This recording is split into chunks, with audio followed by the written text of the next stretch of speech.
The late 18th and early 19th centuries marked a transformative period in American history. As the fledgling nation sought to define itself, its leaders navigated the delicate balance between establishing a unified government and facing the challenges of a rapidly changing world. Among them was James Monroe, a man whose life spanned the Revolutionary War, the rise of American democracy, and the expansion of the United States across the continent.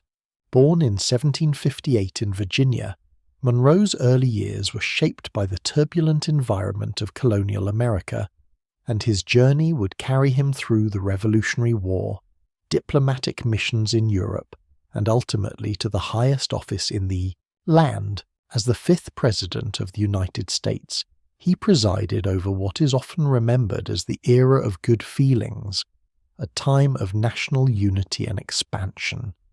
But Monroe's significance extended far beyond his time in office. His policies, especially the Monroe Doctrine, set the stage for the nation's future relations with Europe and Latin America, leaving an indelible mark on U.S. foreign policy. In his later years, Monroe would reflect on the trials and triumphs of his long public service, leaving behind a legacy that still shapes the nation today. As we reflect on the life of James Monroe, we travel through the quiet rhythms of American history, contemplating the steady progress and challenges faced by one of the men who helped shape the United States into what it would become.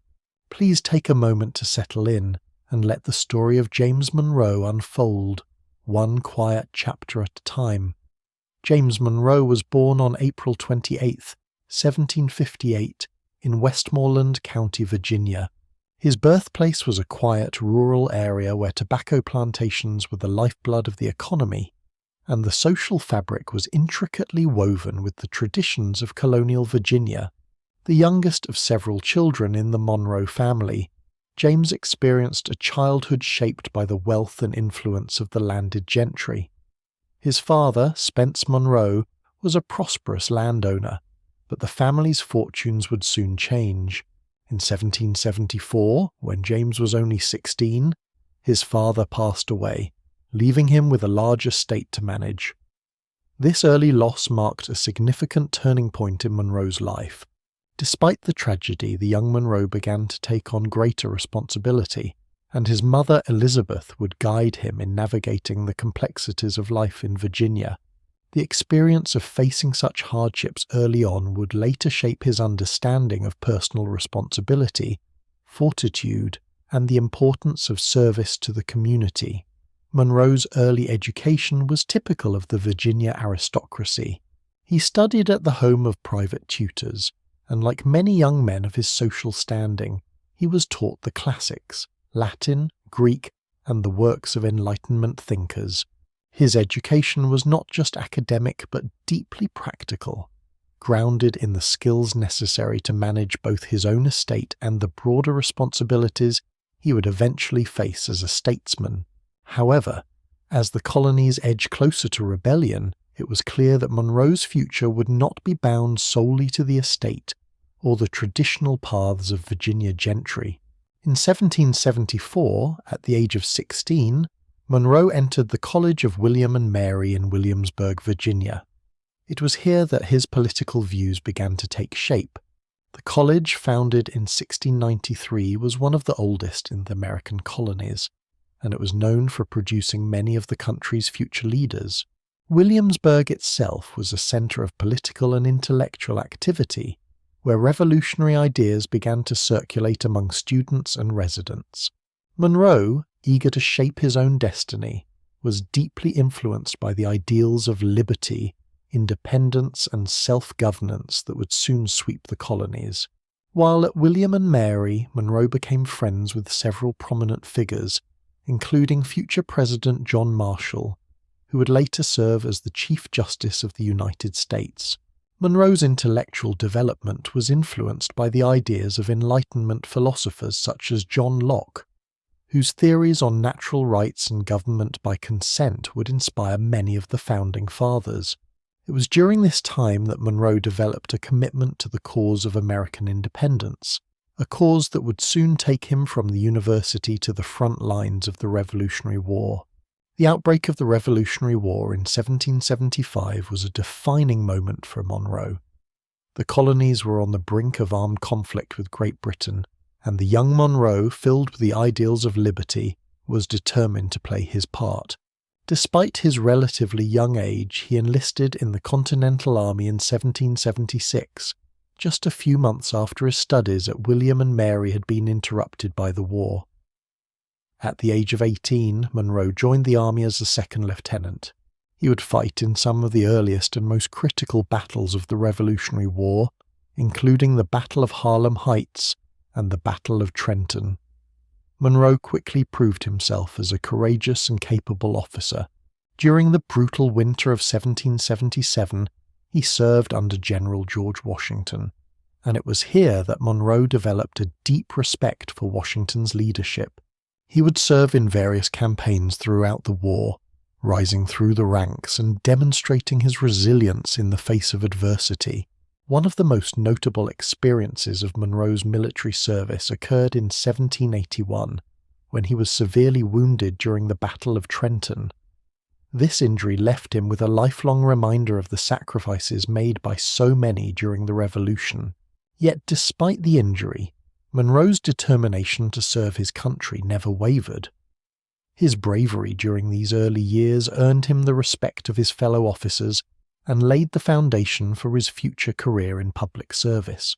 As the war drew to a close, Monroe's time in the army provided him with invaluable experiences that would shape his views on government and leadership. He saw firsthand the difficulties faced by soldiers and their families, and witnessed the challenges of managing a nation at war. These formative experiences in the Revolutionary War would later guide his political decisions and his deep commitment to securing American independence. In the years following the end of the war, Monroe returned to Virginia, where he began to rebuild his life and pursue a career in law. His military service and education had prepared him well for public life, and it wasn't long before Monroe became involved in Virginia's political landscape. He was elected to the Virginia House of Delegates, where he began to advocate for the ideals of republicanism and the creation of a new independent government free from British influence. Monroe's early life in Virginia, his education, and his military service all played a crucial role in shaping the man he would become. The loss of his father, the lessons learned at William and Mary, and his time spent fighting for independence left Monroe with a sense of duty and a deep conviction that his future lay in public service. He had seen firsthand the challenges of war and the necessity of strong, principled leadership, and these experiences would guide him as he stepped into the larger stage of American politics. James Monroe's education, much like his early life, was a blend of formal training and practical experiences that shaped his understanding of the world. His time at the College of William and Mary was formative, as it was a place not only of academic learning but also of political thought. Here, Monroe was introduced to the ideas of the Enlightenment, particularly the works of John Locke, Montesquieu, and Rousseau. These thinkers, who championed the rights of individuals and the principles of self-government, would deeply influence Monroe's political philosophy. The college, located in Williamsburg, Virginia, was not just an educational institution, but also a center of political activity during the 18th century. It was a place where future leaders, such as Thomas Jefferson and John Marshall, would come together to discuss ideas of liberty, governance, and the future of the colonies. Monroe's experiences at the college solidified his commitment to the ideals of republicanism, an unwavering belief in the natural rights of man, and a desire to see the colonies break free from British rule. Monroe's formal education at William and Mary, while rigorous, was abruptly cut short by the events of the American Revolution. In 1776, as tensions with Great Britain reached their breaking point, Monroe felt a deep call to serve his country. He left college and enlisted in the Continental Army, eager to contribute to the cause of independence. His education had prepared him intellectually, but it was his military service that would truly hone his character and leadership skills. As a young officer, Monroe found himself thrust into the turmoil of war. He served in the critical Battle of Harlem Heights and the famed Battle of Trenton, where George Washington's bold crossing of the Delaware River turned the tide in favor of the struggling Continental Army. Monroe's bravery during these engagements earned him the respect of his fellow soldiers and solidified his dedication to the cause of independence. Though young, Monroe quickly gained the trust of his superiors. He was made a captain, and his service continued with distinction throughout the war. In 1778, he was appointed to serve under General Marquis de Lafayette, a French officer who played a key role in the American Revolution. Under Lafayette's command, Monroe participated in the Siege of Yorktown, a pivotal moment in the war that would lead to British General Cornwallis's surrender in 1781. The surrender at Yorktown was the final blow to British hopes of retaining control over the American colonies, and it marked a moment of personal victory for Monroe, who had been a part of the forces that secured American independence. Monroe's military career provided him with more than just tactical knowledge. It shaped his views on leadership, governance, and the importance of unity in a fledgling republic. The sacrifices he witnessed and the struggles of the Continental Army, often living in dire conditions with limited supplies, instilled in him a deep understanding of the cost of freedom. His experiences during the war, as well as his relationships with key figures like Washington and Lafayette, deeply influenced his later political career. Monroe's commitment to the revolutionary cause was unwavering, and he was determined to help create a new nation based on the principles of liberty, equality, and justice. However, the end of the war did not bring immediate peace to Monroe's life. After the signing of the Treaty of Paris in 1783, which formally ended the Revolutionary War, Monroe returned to Virginia. He faced the challenge of adjusting to a post-war society where new political questions loomed large. The young country was still in its infancy, and its leaders were grappling with how to create a stable government that would safeguard the hard-won freedoms from British rule. Monroe's transition to civilian life was marked by his growing interest in public service. He quickly re-entered the political arena, driven by a desire to shape the future of the country. In 1782, he was elected to the Virginia House of Delegates, where he began to hone his skills as a legislator and advocate for the principles of republicanism. Monroe, like many of his contemporaries, was deeply invested in the creation of a government that would ensure the protection of individual liberties and prevent the concentration of power in the hands of a single authority. In 1786, Monroe was elected to the Continental Congress, a body that was tasked with overseeing the transition from a loose confederation of states to a more unified and cohesive nation. It was during his time in the Continental Congress that Monroe first began to address the challenges of governance on a national scale. He advocated for a strong central government, though he was wary of a government that might become too powerful and infringe upon individual freedoms. Monroe's beliefs in limited government, as well as his commitment to states' rights, would later shape his political career as he rose to prominence in the early years of the Republic. The experience of serving in Congress also exposed Monroe to the growing divisions within the new nation. He witnessed the conflicts between those who advocated for a stronger central government, like Alexander Hamilton, and those, like Thomas Jefferson, who feared that such a government could become tyrannical. Monroe, who was aligned with Jeffersonian ideals, found himself at the center of these debates, advocating for policies that would preserve the autonomy of the states while still promoting the common good.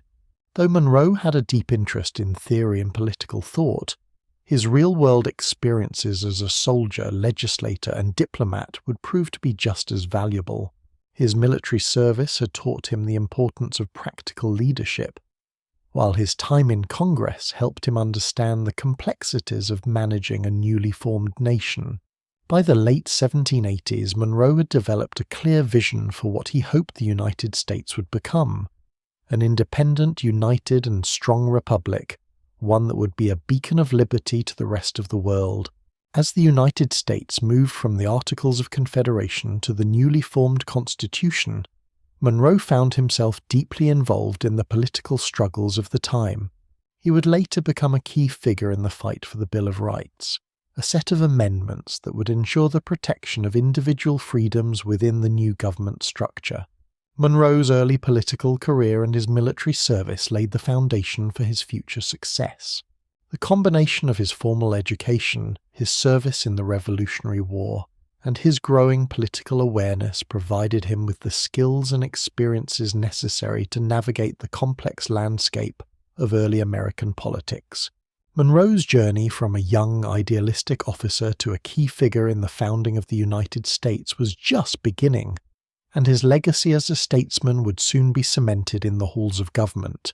The outbreak of the American Revolution in 1775 marked a defining moment in James Monroe's life, as it did for so many young men of his generation. At the age of 18, after studying at the College of William and Mary and immersing himself in the ideas of liberty and republicanism, Monroe made a pivotal decision to join the Continental Army. His commitment to the cause of independence was not just a matter of duty, but of deep personal conviction. He felt the call of his country in its hour of need, and his decision to fight would shape his character and his future. Monroe's early military service was marked by a series of engagements in some of the war's key battles. He began his service as a second lieutenant in the 3rd Virginia Regiment, part of the Continental Army that was tasked with facing the British forces. Monroe's regiment participated in the defense of New York in the summer of 1776, and it was during the Battle of Harlem Heights that he first distinguished himself on the battlefield. The battle was a hard-fought engagement, and though the Continental Army was not able to secure a decisive victory, Monroe's leadership and bravery earned him the respect of his fellow soldiers and his commanders. Soon after, Monroe found himself serving under General George Washington, the Commander-in-Chief of the Continental Army, who would play a critical role in shaping his understanding of leadership and governance. In December of 1776, as the war reached a critical juncture, Monroe was present for the daring and audacious crossing of the Delaware River by Washington's forces. This bold move, leading to the victory at the Battle of Trenton, became a turning point in the Revolutionary War. The success of the mission boosted the morale of the Continental Army and helped to rally support for the Revolution. Monroe's participation in these early campaigns, including his role in the Battle of Trenton, was not without personal cost. During the Battle of Trenton in 1777, Monroe was severely wounded in the shoulder by a bullet, a painful reminder of the sacrifices he made for the cause. His injury was significant enough to temporarily sideline him from active combat, but even in the face of physical pain and recovery, Monroe's resolve remained unbroken. His valor and commitment to the cause became the hallmark of his character throughout his service. Despite being wounded, Monroe's sense of duty drove him to return to the field as soon as he was able. Monroe's time in the military not only taught him the importance of perseverance, but also gave him invaluable insight into the challenges faced by soldiers and their families. He witnessed firsthand the hardships of war, the lack of resources, the grueling conditions of winter encampments, and the toll that constant conflict took on the spirits of men. His experiences during these years gave him a deep empathy for the common soldier, which would later influence his political decisions, particularly in relation to veterans and military affairs. By the end of the war, Monroe had risen to the rank of lieutenant colonel, and his service record was one of bravery, leadership, and resilience. His time in the military not only provided him with the experience of direct combat, but it also allowed him to form lasting relationships with figures who would shape the future of the nation. It was during his military service that Monroe began to develop a close association with General Lafayette, a French officer who played a key role in the success of the Continental Army. Monroe's friendship with Lafayette would have a lasting impact on his diplomatic career, particularly in his dealings with France and his views on international relations. Monroe's contributions to the Revolutionary War were not limited to his military service. He also took part in the larger effort to secure American independence through diplomatic channels. He was appointed to serve as a delegate to the Continental Congress, where he contributed to the political and military efforts to win the war. It was through his work in Congress that Monroe began to understand the complexities of governance, and it was there that he began to advocate for the establishment of a strong national government that would secure the hard-won independence of the United States. Though the war ended in 1783 with the signing of the Treaty of Paris, Monroe's role in securing American freedom was far from over. His military service had forged in him a deep understanding of the struggles of the American people, and his experiences on the battlefield would influence his later political career. Monroe's time in the Continental Army had taught him that freedom was not easily won, and that the price of independence was one that must be constantly guarded. As he returned to Virginia following the war, Monroe's transition from soldier to statesman began in earnest. His military service had introduced him to the great challenges of leadership, and it had instilled in him a sense of duty to the newly formed nation. His time in combat had shown him the importance of unity and resolve, and he carried these lessons with him into his political career. Monroe's early years in the Continental Army, marked by sacrifice, bravery, and leadership, had prepared him for the next chapter of his life. He had seen the effects of war on the human spirit, and he had experienced the weight of personal loss. These experiences would serve as the foundation upon which he would build his career as a public servant and leader of the nation. His commitment to the ideals of liberty and his belief in a strong, united republic would guide him throughout his life, shaping the policies he would champion and the legacy he would leave. After the Revolutionary War ended in 1783, James Monroe returned to Virginia, a young man with the weight of military experience and an unshaken commitment to the ideals of liberty and independence. The hard-fought victory over the British had earned the colonies their freedom, but the struggle for the future of the newly formed nation was just beginning. Monroe, having seen the ravages of war and the birth of a republic, turned his attention to the critical task of nation-building. At the end of the war, Monroe, like many of his fellow soldiers, sought to rebuild his life and find his place in the post-war world. His service in the Continental Army had earned him recognition, and he was beginning to make connections with some of the nation's foremost political figures. But as Monroe returned to Virginia, he found that the challenges ahead were not just political, they were deeply personal as well.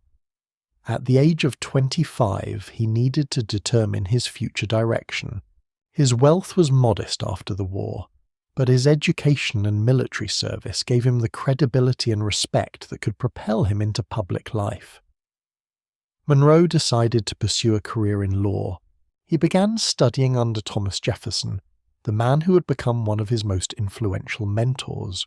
Jefferson, a fellow Virginian and a leading figure in the American Revolution, had strong political views that would align with Monroe's ideals of limited government and individual liberty. The two would develop a close friendship that would last throughout their lives. Jefferson not only helped Monroe refine his understanding of law, but also provided guidance in the realm of political philosophy, encouraging him to engage with the growing debates over the direction of the United States. Monroe's legal studies did not come easily. Although he'd received a solid education at the College of William and Mary, and during his time in the military, the transition from soldier to lawyer was a challenge. Law required a different set of skills, an understanding of legal precedents, statutes, and the complexities of governance. Yet, Monroe was determined. His experience in the Revolutionary War had instilled in him a deep sense of responsibility to the nation, and he knew that serving in the realm of law would allow him to contribute to the establishment of a just, fair government.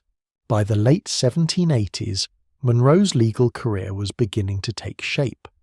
He was appointed to the Virginia House of Delegates, a position that marked the beginning of his political life.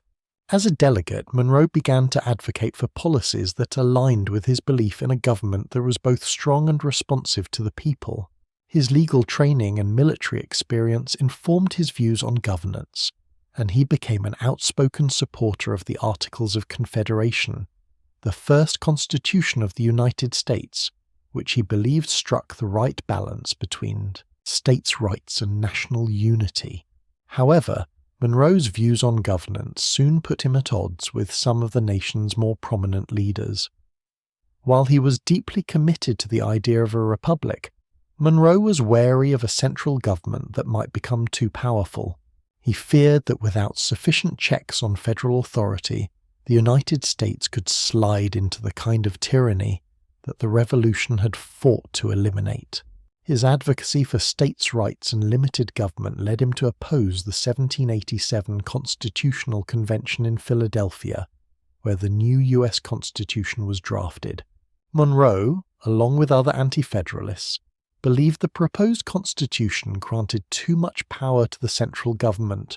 While Monroe's opposition to the Constitution was well known, it was not a stance that kept him on the sidelines of national politics for long. His voice was strong in the debates over the Constitution's ratification, but his eventual acceptance of the document after the Bill of Rights was added demonstrated his pragmatic side.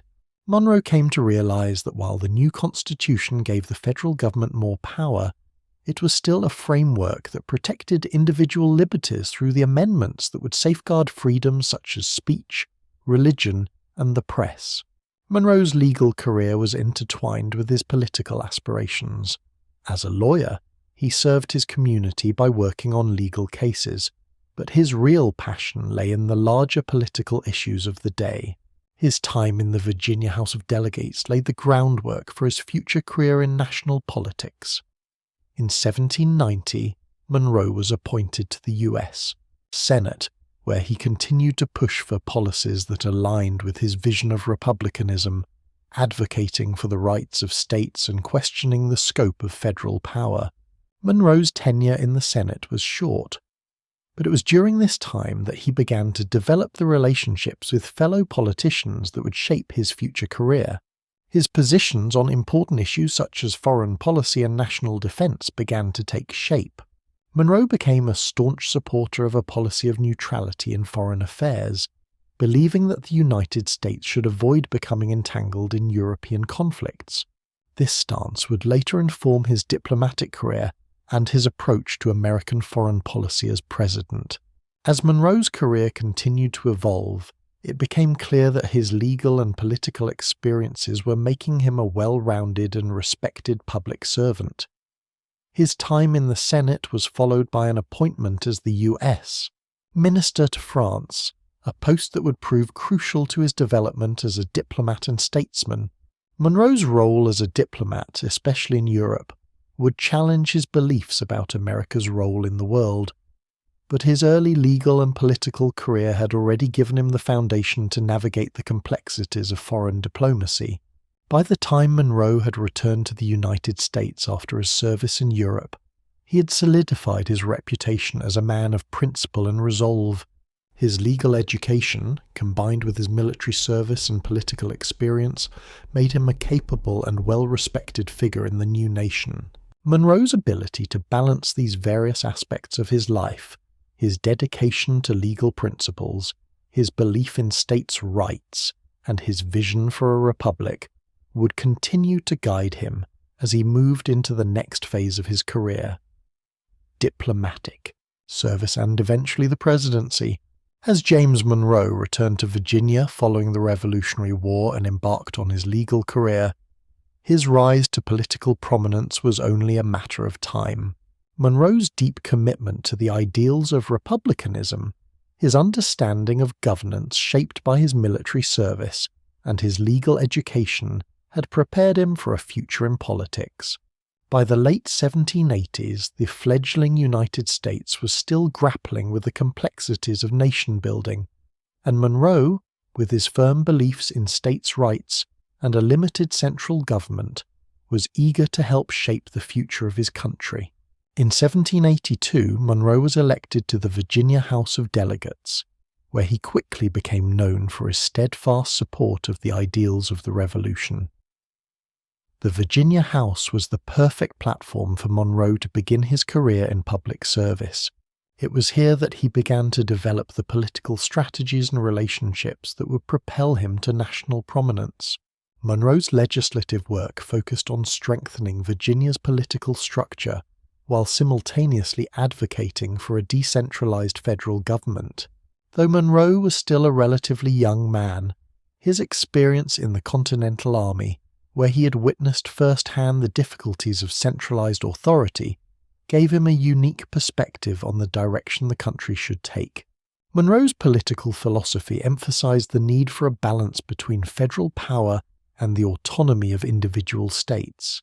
He was a firm believer in the power of local governance and the importance of allowing states to have a significant role in the political and economic affairs of the new nation. This perspective was in direct contrast to the Federalists, led by Alexander Hamilton, who favored a strong central government and national institutions. Monroe's first major political test came during the debates over the new U.S. Constitution.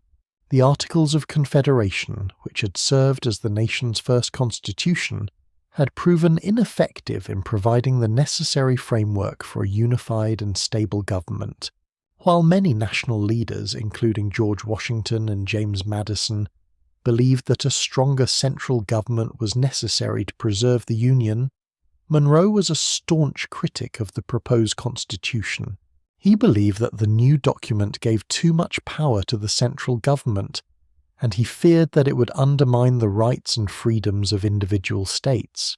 Monroe's opposition to the Constitution was not simply an abstract philosophical position. He believed that a strong central government would lead to tyranny, a scenario that would be a betrayal of the ideals for which the Revolutionary War had been fought.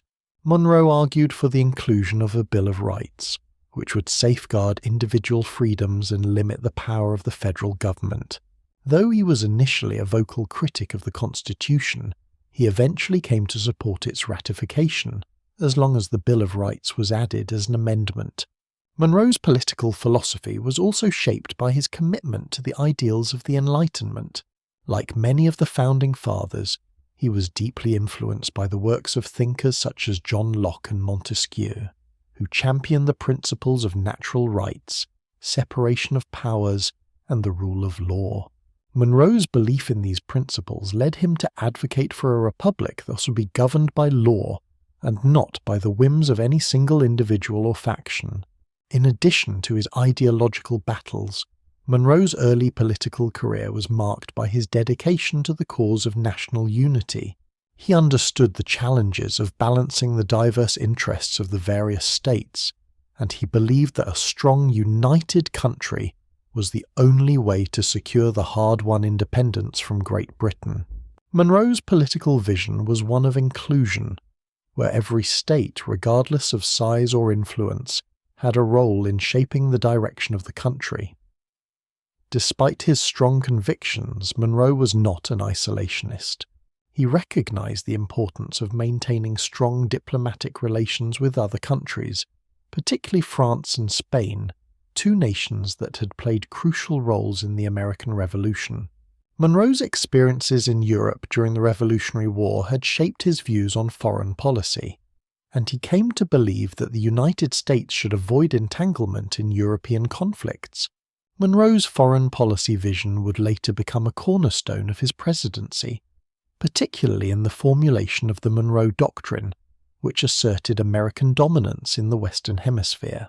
In the early 1790s, Monroe's political career took another significant step when he was appointed to serve as U.S. Minister to France.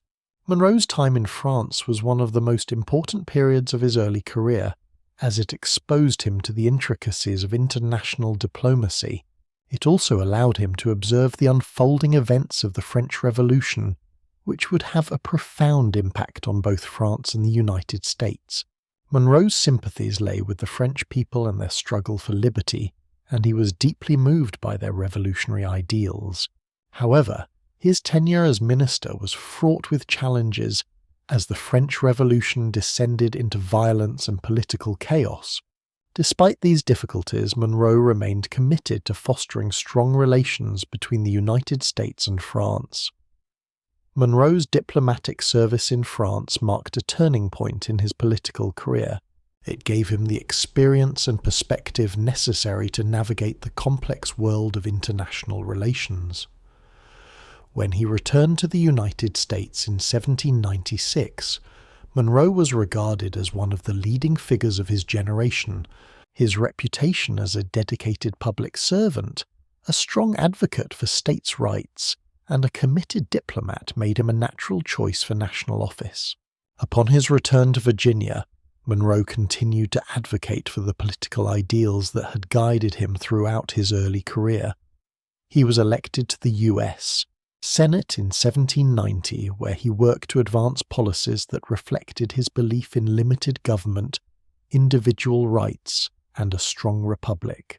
Monroe's political career continued to gain momentum, and by the end of the 18th century he had become one of the most influential figures in American politics. James Monroe's political career was defined not only by his service in various government positions, but also by his impact on U.S.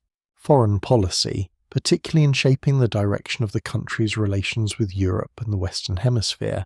One of the most enduring aspects of Monroe's legacy is the Monroe Doctrine, a cornerstone of American foreign policy that defined the United States' stance on European colonialism and intervention in the Americas.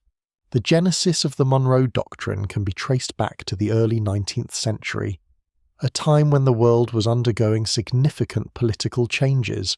In Europe, the Napoleonic Wars had reshaped the balance of power, and the Congress of Vienna in 1815 sought to restore order by re-establishing monarchies and suppressing revolutionary movements.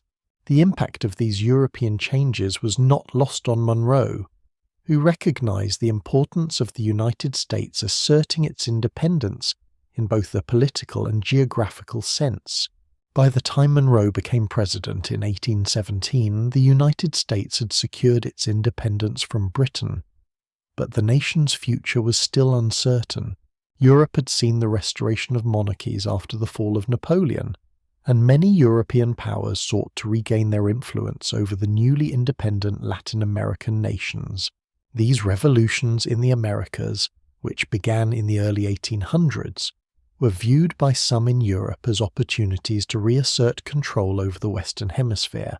Monroe was deeply concerned about the potential for European powers to interfere with or even recolonize the independent nations in Latin America.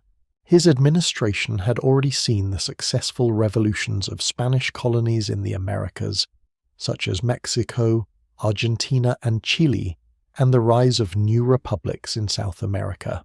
Monroe believed that the United States, with its growing political and economic influence, had a responsibility to protect these newly independent nations from European encroachment. Monroe was also keenly aware that the United States had its own territorial concerns, particularly with respect to Spain and its colonies in Florida and the Caribbean. The struggle between Spain and its colonies was destabilizing the region, and Monroe sought to ensure that Spain would not regain control over the newly independent states. Additionally, he wanted to solidify the United States' influence in the Western Hemisphere and discourage any further European colonial ventures. The Monroe Doctrine was articulated in Monroe's annual message to Congress on December 2, 1823. In this speech, Monroe declared that the Western Hemisphere was closed to further European colonization. He also asserted that any attempt by a European power to interfere with the sovereignty or political independence of any nation in the Americas would be seen as a hostile act toward the United States. Monroe's message was clear.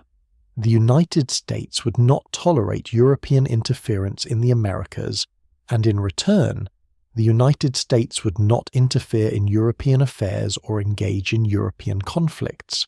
The core of the Monroe Doctrine was its assertion of a distinct American sphere of influence in the Western Hemisphere. It laid the groundwork for U.S. foreign policy that would remain relevant for decades, signaling to Europe that the Americas were off limits for colonial expansion. The doctrine reflected Monroe's belief in the importance of national sovereignty, self-determination, and the protection of republican institutions. While Monroe's speech was bold and assertive, it was also a product of diplomatic pragmatism.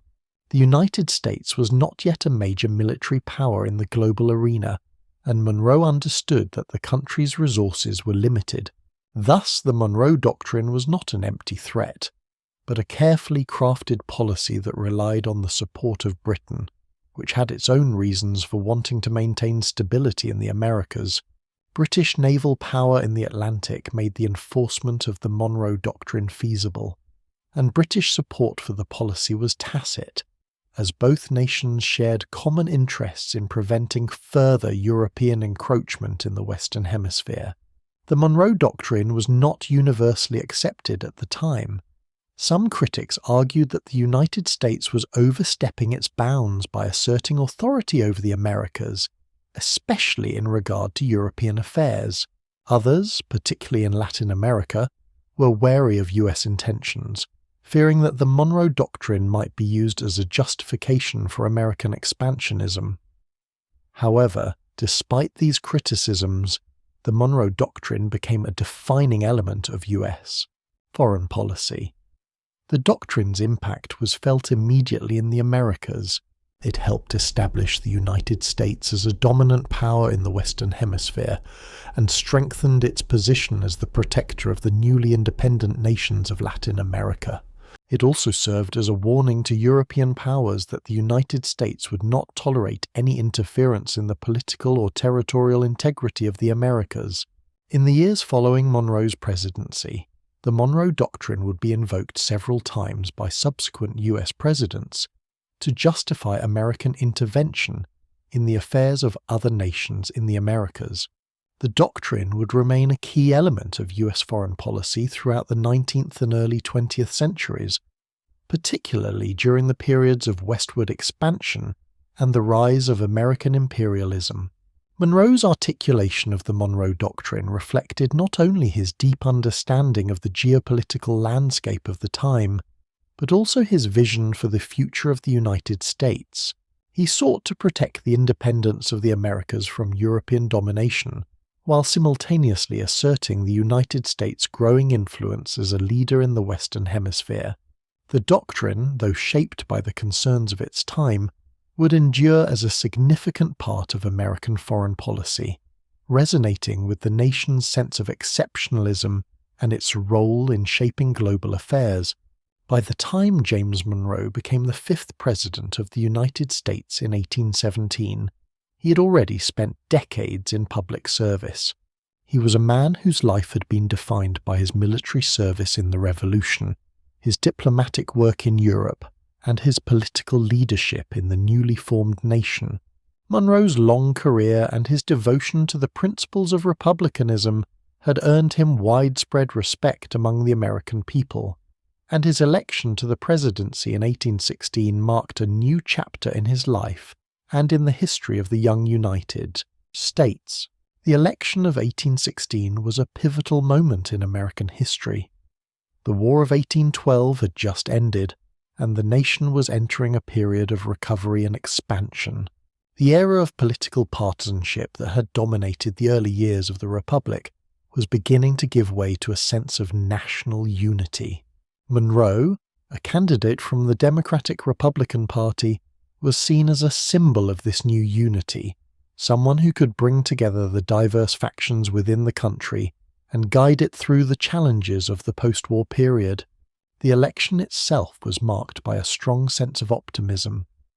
The United States had just secured a victory in the War of 1812, a conflict that had tested the young nation's resolve. The war had exposed the vulnerabilities of the United States, but it had also strengthened its sense of identity and purpose. Monroe's victory in 1816 was seen as a natural consequence of this new era of peace and national confidence. Monroe ran for president against Rufus King, the Federalist candidate, who represented the political opposition that had emerged in the early years of the Republic. King's platform, which supported a stronger federal government and closer ties to Britain, was in stark contrast to Monroe's more moderate stance, which favoured limited government and neutrality in foreign affairs. The election results were a clear indication of the political shift in the country. Monroe won a decisive victory, securing 183 electoral votes to King's 34. Monroe's victory represented not only a personal triumph, but also a triumph of the ideals of the Revolution and the Republican vision for America's future. Monroe's election marked the end of the Federalist Party's dominance in American politics. The party had been weakened by its opposition to the War of 1812, and by the time of the 1816 election, it was largely in decline. Monroe's victory ushered in what became known as the Era of Good Feelings, a period characterized by political harmony and national growth. The Federalist Party would soon cease to be a significant force in American politics, and Monroe would govern during a time when partisan divisions began to fade, and the nation focused more on internal development and westward expansion. In his inaugural address, Monroe called for a spirit of unity and cooperation among the American people. He emphasized the importance of preserving the ideals of the Revolution and continuing the work of building a strong, independent republic. Monroe's message resonated with a nation that was recovering from war and beginning to look toward the future. His presidency promised stability and progress, and he was widely regarded as the man best suited to lead the United States during this time of renewal. Monroe's election also marked a shift in American foreign policy. The end of the War of 1812 and the fading of European influence allowed the United States to focus more on its own interests and priorities. Monroe was determined to protect the young republic from external threats, particularly from European powers that might seek to reassert control over former colonies in the Americas. His foreign policy vision was outlined in the Monroe Doctrine, which would come to define the United States' role in the Western Hemisphere for generations to come. Monroe's presidency began with a sense of optimism and national unity, but the challenges of governing a growing nation soon became apparent. The United States was in the midst of a period of rapid territorial expansion, and Monroe's administration would be called upon to address the complex issues surrounding westward movement and the admission of new states to the Union. The question of slavery, which had been simmering in the background of American politics, would soon come to the forefront as new territories were added to the country. Monroe's approach to these challenges was characterized by a pragmatic desire to maintain peace and unity within the nation. He believed that the United States could not afford to be divided over issues such as slavery, and he worked to find compromises that would allow the country to grow without tearing itself apart. His administration oversaw the passage of the Missouri Compromise in 1820, a critical piece of legislation that sought to balance the interests of free and slave states as new territories were added to the Union. The Missouri Compromise would serve as a temporary solution to the growing tensions between the North and South, but it would not resolve the deeper conflicts that would ultimately lead to the Civil War. The early years of Monroe's presidency were marked by a sense of national pride and a determination to secure the future of the United States. The country was growing in both size and influence, and Monroe's leadership was instrumental in shaping the trajectory of the young nation. His presidency would be remembered as a time of stability, progress, and optimism, but it was also a time of difficult choices and compromises that would have lasting consequences for the future of the country. The election of 1816 had ushered in a new era of American politics under James Monroe. His presidency would oversee a period of tremendous growth, both domestically and in terms of the nation's territorial expansion. At the heart of Monroe's administration was his commitment to securing the United States' position as a dominant force in the Western Hemisphere. However, his efforts to expand the nation's territory were not without complexity, as they required balancing the ideals of republicanism, state rights, and the desire for territorial growth. The Louisiana Purchase, which occurred in 1803 during Thomas Jefferson's presidency, had already set a significant precedent for the United States' territorial ambitions. The purchase of French-held land west of the Mississippi River had doubled the size of the country, bringing vast new lands into American hands. It was under Jefferson's leadership that the United States had taken the bold step of acquiring this land, and by the time Monroe took office in 1817, the effects of that acquisition were still being felt across the nation. Monroe's presidency would build upon the foundation laid by the Louisiana Purchase, with efforts to further expand the nation's borders and secure its position in North America. One of the key challenges Monroe faced during his presidency was the issue of Florida, which had long been a point of contention between the United States and Spain.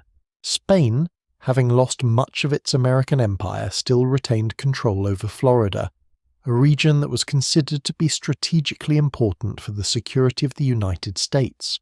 For Monroe and his administration, the acquisition of Florida was not merely a matter of territorial expansion, it was an essential step in securing the nation's borders and ensuring that foreign powers could not use the region as a base to challenge the United States.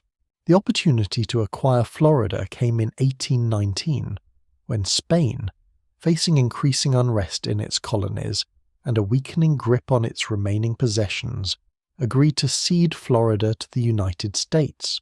The treaty, known as the Adams-Honest Treaty, was negotiated by Secretary of State John Quincy Adams, Monroe's close advisor and future successor. Under the terms of the treaty, Spain relinquished its claim to Florida and agreed to settle border disputes with the United States, while the U.S. in turn agreed to pay $5 million in compensation to American citizens who had claims against Spain. The acquisition of Florida was a triumph for Monroe's foreign policy.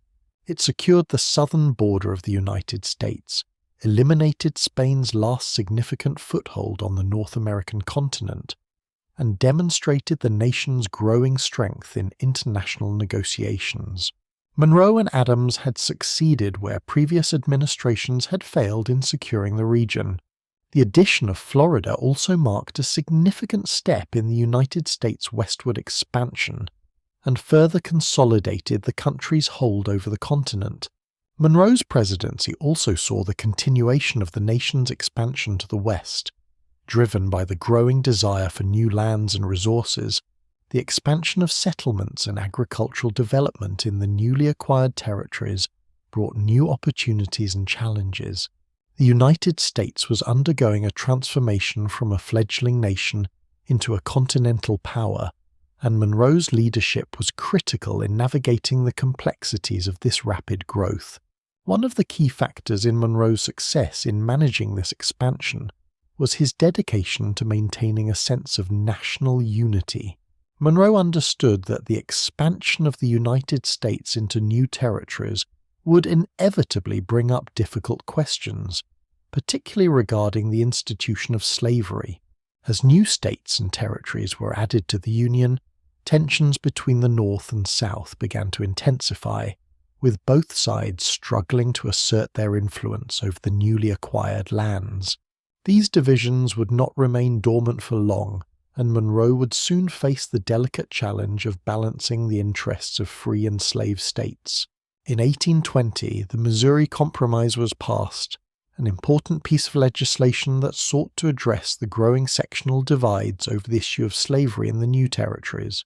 The Missouri Compromise allowed Missouri to enter the Union as a slave state, while admitting Maine as a free state, thus maintaining the balance of power in the Senate. The compromise also established the 36-30 minutes line, which would divide future states into free and slave regions. While the Missouri Compromise temporarily alleviated tensions between the North and South, it was clear that the issue of slavery would continue to divide the nation for years to come. Monroe's handling of the Louisiana Purchase, the acquisition of Florida, and the expansion of the nation's borders highlighted his commitment to ensuring the security and prosperity of the United States. Monroe saw the United States as a growing power in the Western Hemisphere, and he understood that territorial expansion was critical to the nation's future. He also recognized that the expansion of the United States would require careful management of political and social tensions, particularly over the issue of slavery. While the Missouri Compromise provided a temporary solution, it foreshadowed the deeper divisions that would eventually lead to the Civil War. Monroe's presidency was defined by a mix of domestic growth and diplomatic triumphs, as well as the challenges of managing a rapidly expanding nation. His leadership during this time laid the foundation for the United States' emergence as a continental power. The Monroe Doctrine, which he'd articulated in 1823, would become the defining element of U.S. foreign policy, but it was the territorial acquisitions and the expansion of the nation's borders that would shape the country's future for generations to come. As James Monroe's presidency unfolded, the United States found itself at a critical juncture in its expansion westward. The acquisition of new territories, particularly in the Louisiana Purchase, opened up vast areas for settlement and development. However, these new lands also brought the unresolved issue of slavery to the forefront of national politics. The Missouri Compromise of 1820 was a crucial moment in this ongoing struggle, and it would come to define Monroe's presidency as one of both compromise and growing sectional tensions. By the early 19th century, the question of slavery had become a deeply divisive issue in the United States. While the institution of slavery had existed from the earliest days of the Republic, the issue was becoming more prominent as the country expanded. The North, increasingly industrialized and economically different from the South, had begun to shift away from slavery, while the southern states remained heavily reliant on the institution for their agricultural economy. As the United States added new territories to the Union, the question of whether slavery would be allowed in these regions became a central point of contention. The issue came to a head in 1819, when Missouri, a territory in the western part of the United States, applied for statehood. Missouri's application raised a critical question. Should Missouri be admitted as a slave state or a free state? If Missouri were admitted as a slave state, it would tip the balance of power in the Senate, where free and slave states had been carefully balanced. At the time, there were 11 free states and 11 slave states, so the admission of Missouri as a slave state would upset that balance, giving the South greater political power. The debate over Missouri's statehood sparked a national crisis. Northern states, which had largely abolished slavery, were adamantly opposed to the expansion of slavery into new territories. In contrast, southern states, where slavery was integral to their agricultural economy, demanded that Missouri be admitted as a slave state. The debate was intense, and it seemed as though the nation's unity was in jeopardy. In response to this crisis, Monroe's administration, under the leadership of Secretary of State John Quincy Adams, worked to find a solution that would preserve the balance of power and avoid further sectional conflict. The result was the Missouri Compromise, a piece of legislation crafted by Henry Clay, a prominent politician from Kentucky, that sought to address the issue of slavery in the newly acquired territories. The Missouri Compromise allowed Missouri to enter the Union as a slave state, but it also admitted Maine as a free state, thus maintaining the balance of power in the Senate. The compromise also established a geographic boundary at the 36 degrees 30 minutes parallel, which would divide future territories into free and slave regions. Territories north of this line would be free, while those south of it could permit slavery. This line would apply to any future states created from the lands acquired in the Louisiana Purchase. The Missouri Compromise was seen as a victory for Monroe's administration, as it temporarily eased the tensions between the North and South and preserved the balance of power in Congress. Monroe himself, although not deeply involved in the details of the compromise, supported it as a means of maintaining national unity. The compromise was also significant because it represented the first major attempt to address the expansion of slavery in the United States through legislative action.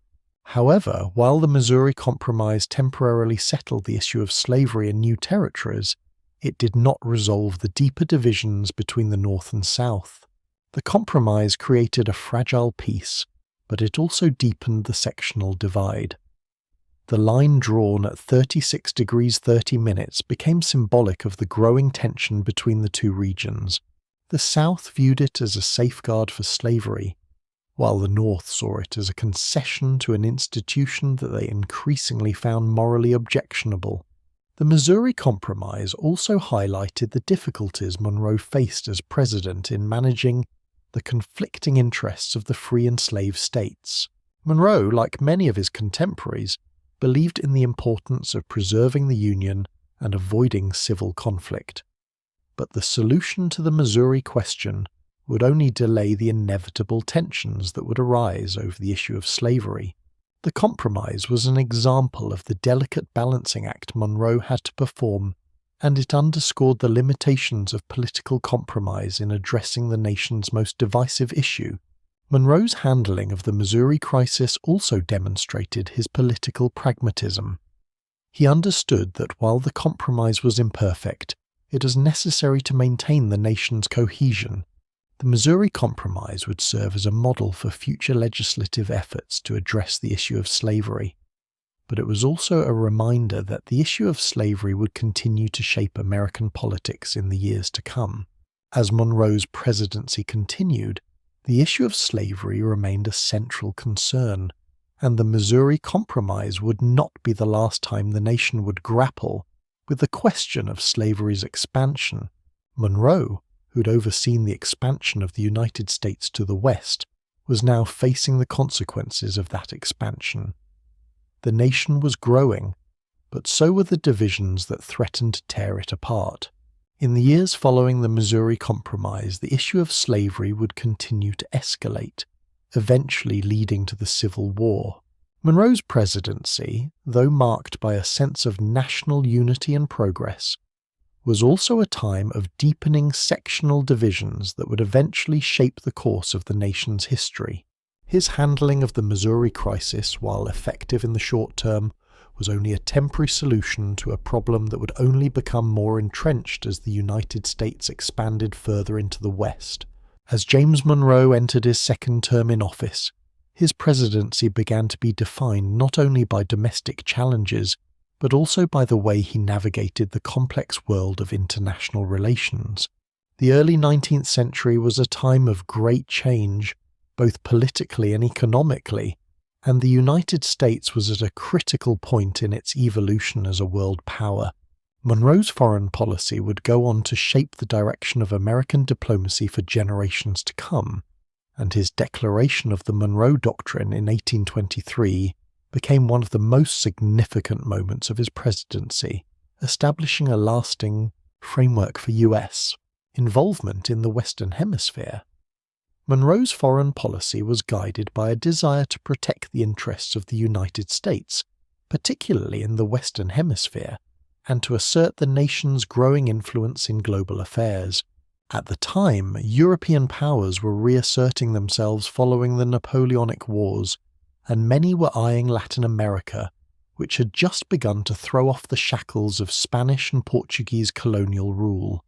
Monroe understood that the newly independent countries of Latin America were vulnerable to European intervention, and that the United States, having recently emerged victorious in the War of 1812, had a unique opportunity to establish its influence in the Americas. The immediate catalyst for Monroe's declaration of the Monroe Doctrine was the situation in Europe, particularly the actions of the Holy Alliance, a coalition of conservative monarchies led by Russia, Austria, and Prussia. These European powers, having helped suppress revolutionary movements in Europe, were now turning their attention to Latin America, where revolutions had been sweeping through Spanish and Portuguese colonies. The Holy Alliance began discussing the possibility of intervening in the Americas to restore Spanish control over its former colonies. Monroe, along with his Secretary of State John Quincy Adams, recognized the potential threat this posed to the sovereignty of the United States and to the growing independence of Latin American nations. Monroe understood that any European interference in the Americas would undermine the United States' position as a rising power and could disrupt the delicate balance of power in the Western Hemisphere. He also feared that if Europe regained a foothold in the Americas, it could lead to renewed conflicts that would negatively affect American security. In his annual message to Congress on December 2nd, 1823, Monroe delivered a speech that would become one of the most important moments in the history of American foreign policy. He stated that the Western Hemisphere was closed to further European colonization, and that any attempt by European powers to interfere in the political affairs of the newly independent nations of Latin America would be viewed as a hostile act toward the United States. Monroe's speech also outlined the United States' position of neutrality in European conflicts, reaffirming that the United States would not interfere in the internal affairs of European nations or take sides in their wars. The Monroe Doctrine, as it came to be known, had several key elements that defined its significance. Monroe declared that the United States would not tolerate any new European colonization efforts in the Americas, which included both territorial, acquisition and the establishment of new colonies. This was a bold statement against the continued expansion of European imperialism in the Western Hemisphere. Monroe emphasized that the United States would not involve itself in the internal politics or conflicts of European countries, signaling to Europe that the United States expected to be left to manage its own affairs and influence in the Americas. The Monroe Doctrine essentially declared the United States as the protector of the newly independent nations of Latin America. It was a declaration of support for these countries as they navigated their post-colonial futures, free from European intervention. The Monroe Doctrine was groundbreaking in its assertion of American power and influence over the Western Hemisphere, and it marked the beginning of a shift in U.S. foreign policy toward a more active role in the Americas. Monroe's declaration, though not immediately backed by military force, was bolstered by the fact that Britain, a powerful naval force at the time, also had a vested interest in preventing European interference in the Americas. The British too recognized the importance of protecting their trade routes and markets in the Americas, and they offered their support for the Monroe Doctrine, effectively ensuring that European powers would not challenge it. While the Monroe Doctrine was a significant moment in American foreign policy, its immediate impact was limited. The United States lacked the military strength to enforce Monroe's declaration, and the nation was still growing in terms of both its economic and military capabilities. However, the doctrine set a precedent for future U.S. foreign policy in the Western Hemisphere, laying the groundwork for the nation's role as the dominant power in the Americas. The Monroe Doctrine would go on to be invoked by future U.S. presidents, particularly in times of crisis or conflict in Latin America. It would be used as the justification for American intervention in the region, as the U.S. sought to protect its interests and the stability of the Western Hemisphere. The doctrine became a cornerstone of U.S. foreign policy throughout the 19th and early 20th centuries, shaping American relations with both European powers and Latin American countries. Despite its importance, the Monroe Doctrine was not without its critics. Some in the United States viewed it as an overreach of American power, while others, particularly in Latin America, feared that the doctrine might be used as a cover for American imperialism. However, as the United States grew in strength and influence, the Monroe Doctrine became an integral part of the nation's foreign policy, and its principles would endure long after Monroe's presidency. Monroe's decision to make such a bold statement in defense of Latin American independence and against European interference was a defining moment in his presidency. It represented Monroe's vision of a world where the United States would be the preeminent power in the Western Hemisphere, free from the influence of European monarchies. While the full effects of the Monroe Doctrine would not be felt immediately, its significance would grow over the decades, and it would become a central tenet of U.S. foreign policy for generations to come.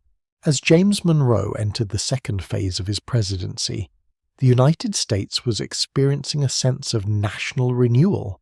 The era of good feelings, a term that would come to define the period, was characterized by a general sense of political unity, economic prosperity, and national optimism. Monroe's presidency, from 1817 to 1825, was a time when the country was rebuilding after the War of 1812 and beginning to assert itself as a stable, independent republic. However, even amidst the era's relative tranquility, Monroe faced numerous challenges related to economic development, regional tensions, and the growing pains of a nation expanding both territorially and politically. One of the central themes of Monroe's presidency was the issue of national growth. The United States was in the midst of an economic transformation that would later be referred to as the American system, a plan promoted by Henry Clay, which aimed to unify the nation economically and politically. Monroe, though skeptical of some aspects of the system, recognized the importance of fostering internal improvements and national unity. Monroe's administration played a key role in promoting the construction of infrastructure that would connect the increasingly sprawling nation. The construction of roads, canals, and railroads became a focal point of the federal government's efforts to facilitate economic growth and improve transportation across the country. Monroe recognized that a transportation network was essential for the prosperity of the nation, and he supported the creation of roads and canals to facilitate the movement of goods and people. The construction of the Erie Canal, for instance, which began in 1817 and was completed in 1825, proved to be a transformative project, linking the Great Lakes to the Atlantic Ocean and stimulating trade and economic development. Monroe's administration also focused on the development of a national bank, an institution that would provide a stable national currency, regulate credit, and promote economic stability. The first Bank of the United States, which had been established under Alexander Hamilton, had expired in 1811, and the nation faced the challenge of creating a new financial system. In 1816, the Second Bank of the United States was chartered, and it became a critical tool for managing the nation's finances and promoting economic growth. Monroe's support of the national bank helped stabilize the nation's financial system, though the bank would later become a point of contention in American politics, particularly during the presidency of Andrew Jackson. Alongside economic development, Monroe's presidency also saw the expansion of the United States into new territories. The nation's territorial growth was a reflection of the country's growing confidence and ambitions. Monroe's administration was marked by the continued settlement of the Western territories, and the issue of slavery remained a key factor in the debates over the admission of new states. The Missouri Compromise of 1820 had attempted to address the question of slavery in the newly acquired lands, but the tensions between free and slave states would continue to simmer.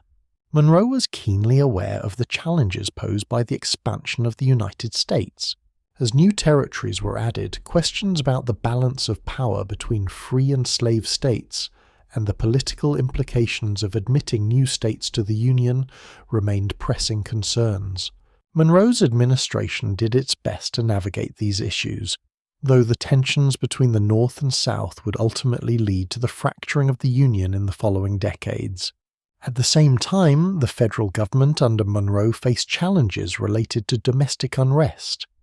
The Panic of 1819, an economic crisis that led to widespread unemployment and hardship, tested Monroe's leadership.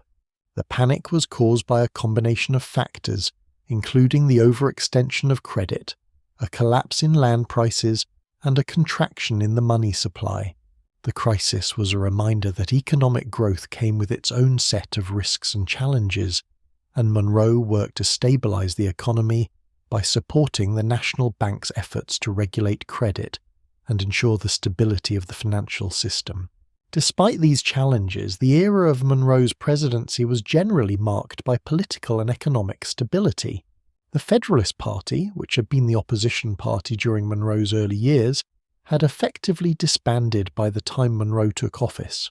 This period of one-party rule allowed for greater cooperation and compromise, and Monroe's political philosophy of unity and moderation helped guide the nation through a time of rapid change.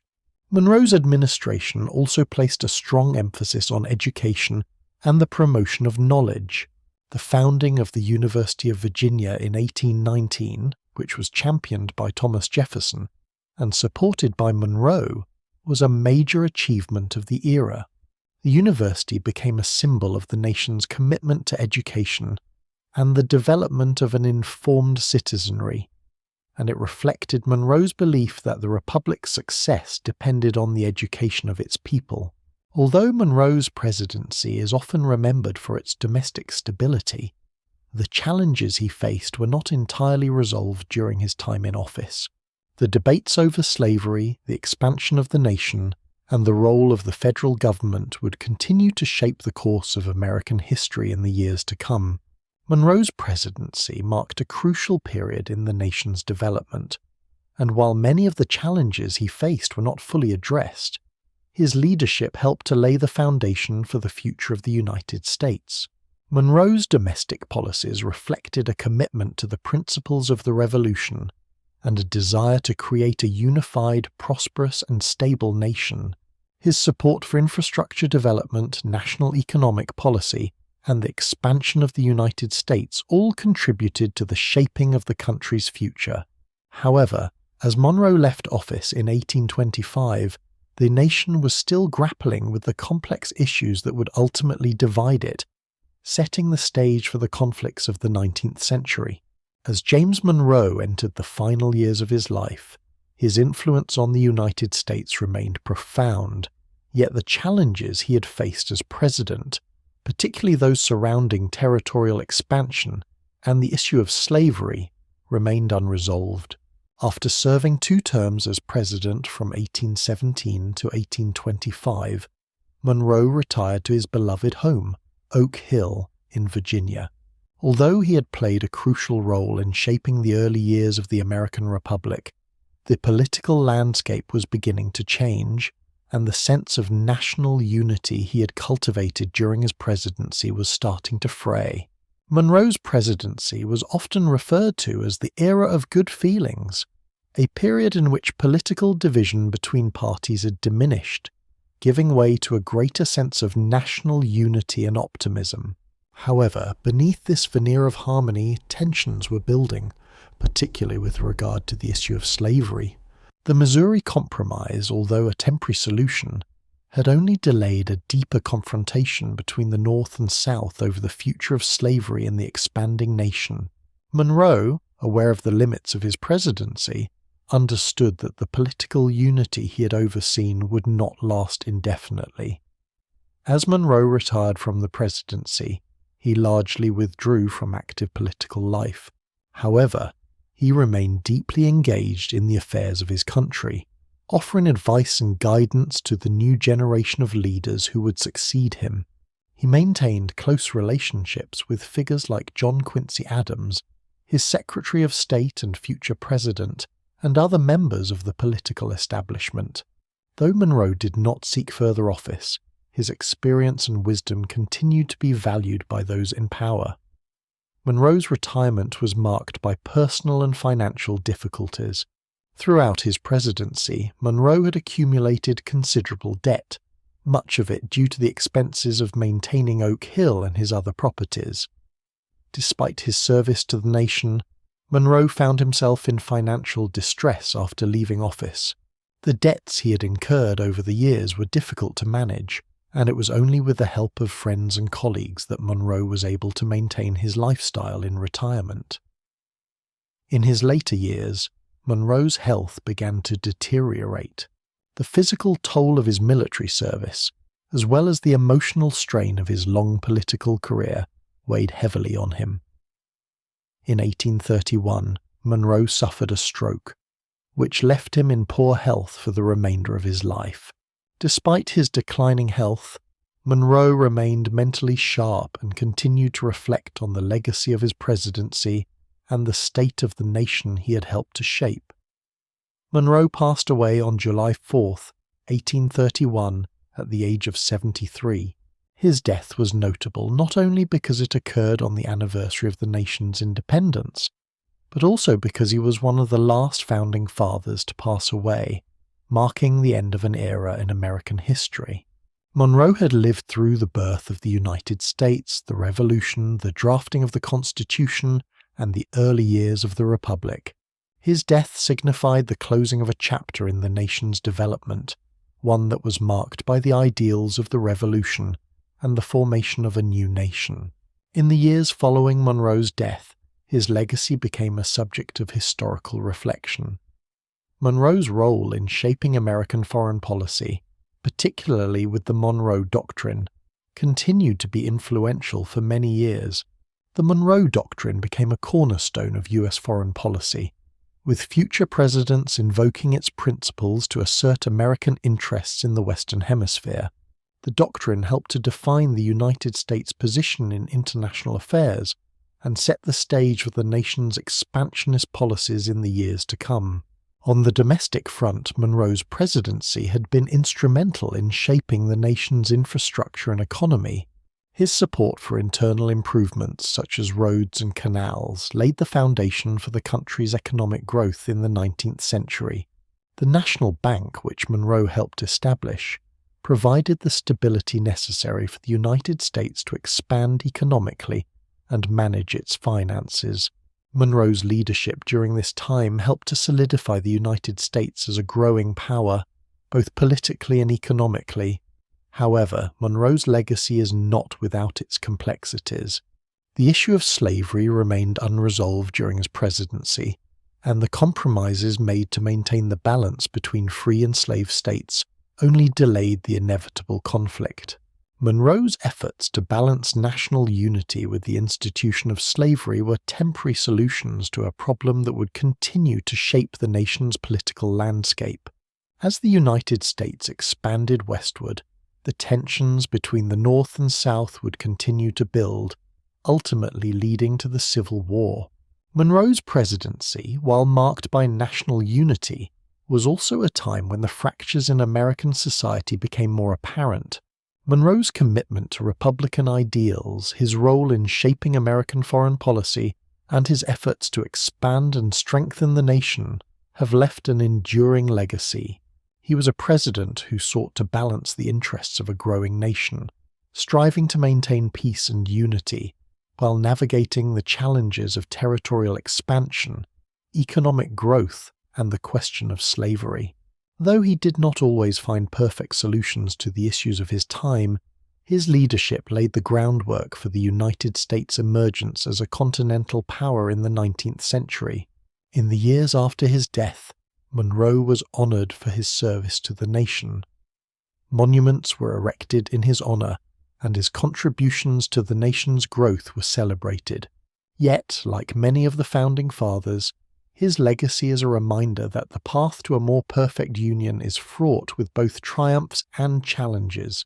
Monroe's life and career serve as a testament to the complexities of nation-building, the importance of compromise, and the enduring struggle for liberty and justice. As the United States expanded across the continent and its population grew, the issue of slavery increasingly loomed over the nation's political landscape. The 19th century saw growing tensions between the North and South, especially as the nation's borders expanded into new territories. James Monroe, despite his pivotal role in shaping the early United States, faced the difficult reality of slavery during his presidency, as well as his own personal connection to the institution.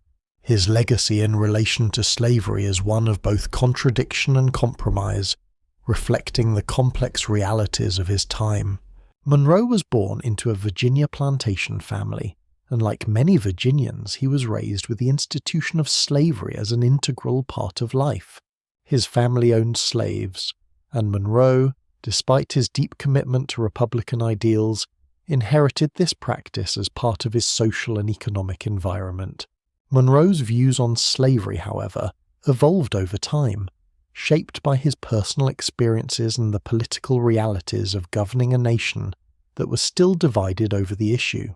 During his presidency, Monroe was faced with the challenge of managing the growing sectional divide over slavery, particularly as the nation expanded into new territories. The admission of new states, particularly from the Louisiana Purchase territory, raised the question of whether they would permit slavery or not.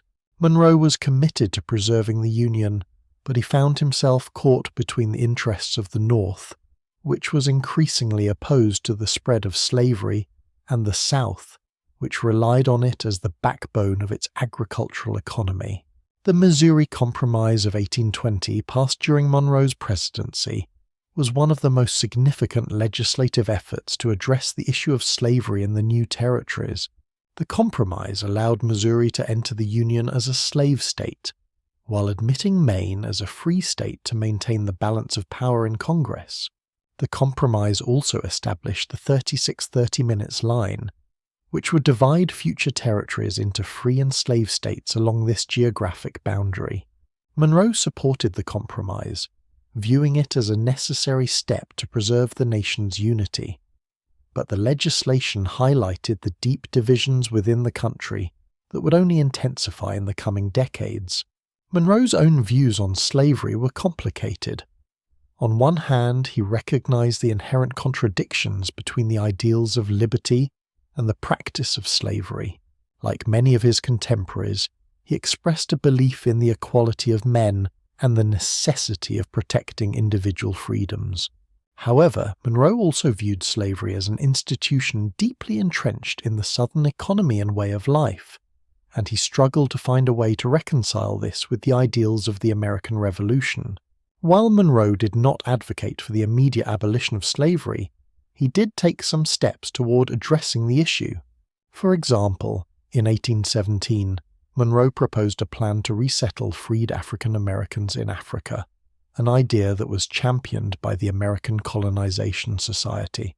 This idea, though controversial, gained traction among certain political groups, and in 1822 the first group of freed African Americans was sent to what would become Liberia.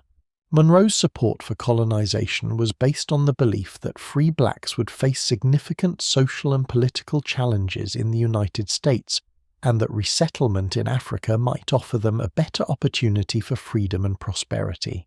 While the colonization plan did offer a potential solution to the issue of freed African Americans, it did not address the fundamental question of slavery itself. The issue of slavery in the South continued to grow more contentious, particularly as the nation expanded into new territories. Monroe's administration, though committed to maintaining the Union, was unable to resolve the deeper contradictions surrounding slavery that would eventually lead to the Civil War. Monroe's legacy on slavery remains a point of debate among historians. Some view him as a man caught in the moral and political complexities of his time, doing his best to navigate a deeply divided nation. Others argue that Monroe's failure to take stronger action against the spread of slavery, or to address the institution more forcefully, contributed to the entrenchment of the practice and the eventual conflict that would tear the nation apart. Monroe's support for the Missouri Compromise and his role in facilitating the colonization of freed African Americans show that he was not blind to the issue, but his efforts to resolve it were often limited by the political realities of the time. Despite the difficulties of his presidency in regard to slavery, Monroe's efforts to maintain national unity were a testament to his leadership. His administration saw the United States expand in both territory and influence, and he worked to navigate the challenges of balancing the interests of both free and slave states. However, the question of slavery would continue to dominate American politics, and would ultimately lead to the rupture of the Union in the 1860s. Monroe's presidency was a time of growing national tension, and while he sought compromise, the issue of slavery could not be avoided for long. Monroe's legacy on slavery, then, is one of contradiction and compromise. He was a man of his time, shaped by the social, political, and economic forces that defined his era. His efforts to preserve the Union and manage the territorial expansion of the United States was significant, but they were also marked by the limitations of his ability to address the moral and political question of slavery. Monroe's support for colonization and his role in the Missouri Compromise reflect his belief in maintaining national unity, but they also highlight the profound moral dilemmas that would continue to haunt the United States. James Monroe's presidency left a lasting impact on the United States, both in terms of domestic governance and foreign policy. His era, though often remembered for a sense of political unity, was also a period of significant national challenges. Monroe's leadership helped shape the emerging identity of the United States, but it was his careful management of foreign relations and his vision for a strong independent nation that would continue to influence U.S. policy for generations. One of Monroe's most enduring contributions to American politics was his role in fostering a sense of national identity and unity. The United States, still a young nation, was divided along regional lines: North and South, rural and urban, free and slave states. Monroe sought to bridge these divides during his presidency, advocating for policies that prioritized the nation's strength over sectional differences. A significant part of Monroe's success in this regard was his ability to navigate the nation's growing territorial ambitions and its internal conflicts. His support for infrastructure projects such as roads, canals, and the construction of the National Transportation Network laid the groundwork for economic integration and connected the far-reaching regions of the United States. This increased internal cohesion helped facilitate trade and movement between states, promoting the idea of a unified nation where different regions, despite their differences, could prosper together. The era of good feelings, a term often associated with Monroe's presidency, was a reflection of this national unity. With the decline of the Federalist Party, the nation entered a period of political harmony, where there was greater consensus on the direction the country should take. Monroe's leadership played a key role in maintaining this unity, as his administration avoided the partisan conflict that had marked earlier decades of American governance. However, while Monroe worked to promote national unity, his presidency was also defined by the growing tensions between the North and South, particularly over the issue of slavery. Monroe's efforts to preserve the balance between free and slave states through measures such as the Missouri Compromise were essential to maintaining peace during his tenure. Yet his policies also highlighted the deep divides that still existed in the country, divides that would only grow more pronounced in the years following his presidency. Monroe's influence extended far beyond domestic politics, particularly in the realm of foreign relations. His administration played a critical role in defining the United States' stance toward Europe and the Western Hemisphere, perhaps his most significant contribution to U.S. foreign policy was the Monroe Doctrine, which established the foundational principle of American non-intervention in European affairs while asserting the United States' role as the protector of the Americas. The Monroe Doctrine, delivered in Monroe's annual message to Congress in 1823, declared that European powers should no longer consider the Western Hemisphere as open to colonization or intervention. The doctrine was, in many ways, a bold declaration of U.S. influence in the Americas, and a direct challenge to European powers seeking to reassert control over their former colonies in Latin America. Monroe's policy articulated a vision of American leadership in the Western Hemisphere, where the United States would remain free from European entanglements while safeguarding the political independence of neighboring nations. The Monroe Doctrine was not only a diplomatic declaration, but also a practical foreign policy guideline that would shape U.S. relations with both European and Latin American powers for decades. The doctrine represented the United States' growing confidence as a nation, asserting its own sovereignty and influence in the Americas, while simultaneously distancing itself from European conflicts. Monroe's vision of American exceptionalism was enshrined in the doctrine, and its principles were invoked by future presidents as a means of justifying American actions in the Western Hemisphere. In addition to the Monroe Doctrine, Monroe's presidency was marked by successful diplomatic efforts that helped secure the nation's borders. The 1819 Adams-Onis Treaty, negotiated by Monroe's Secretary of State John Quincy Adams, resulted in Spain ceding Florida to the United States, thus securing the southern border and eliminating any remaining Spanish influence in North America. The treaty also resolved boundary disputes between the United States and Spain in the west, further solidifying the nation's territorial integrity.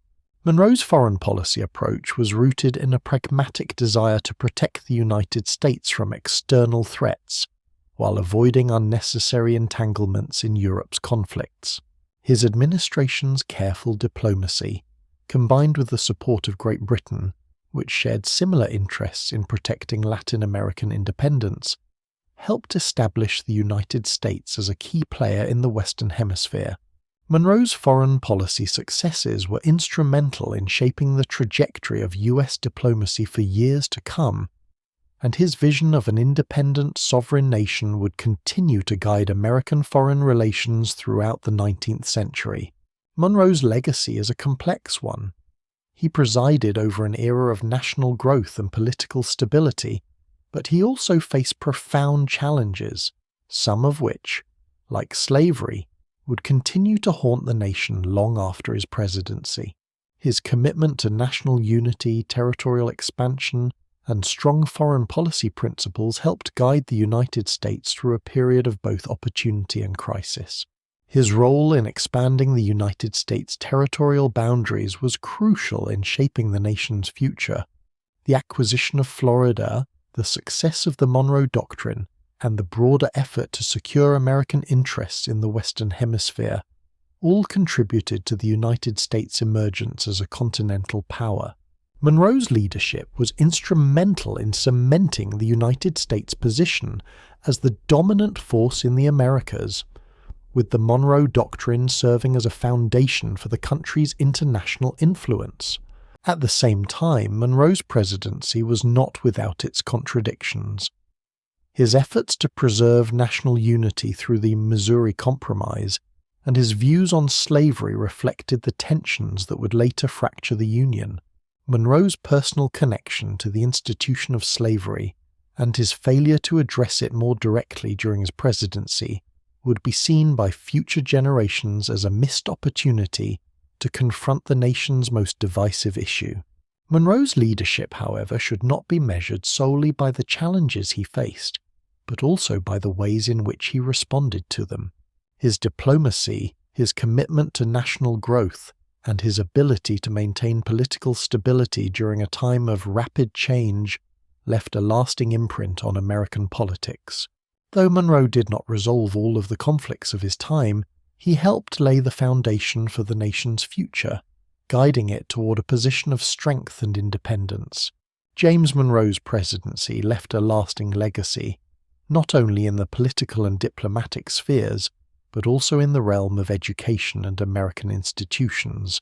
As a leader deeply committed to the ideals of the American Revolution and the formation of a Republican government, Monroe understood the importance of an informed and educated citizenry to the success and stability of the United States. While his presidency is often remembered for its foreign policy successes and territorial expansion, his contributions to the development of educational institutions and public infrastructure were equally significant in shaping the future of the United States. One of the most important educational contributions of Monroe's presidency was his support for the founding of the University of Virginia. Although the idea had been championed by Thomas Jefferson, Monroe's endorsement of the university helped bring it to fruition. The University of Virginia, which opened its doors in 1825, became one of the nation's first public universities and was designed to provide an education grounded in the principles of republicanism and the intellectual traditions of the Enlightenment. The university was not just a place for the elite to receive their education, but was envisioned as an institution where young men from across the country could come to learn the skills necessary to serve in the government and contribute to the growth of the new nation. Monroe, like Jefferson, believed that a well-educated citizenry was essential to the health of a republic. The University of Virginia reflected this belief, offering a curriculum that emphasized classical studies, philosophy, history, and the sciences. Monroe's support for education was not limited to higher learning. He also recognized the importance of promoting public education and creating institutions that could foster an educated and virtuous society. While the educational system in the United States during Monroe's presidency was still in its infancy, his emphasis on the importance of education helped set the stage for future developments in public schooling. The notion that education should be available to all citizens regardless of social standing began to take root during Monroe's time in office, and would become a defining feature of American society in the years to come.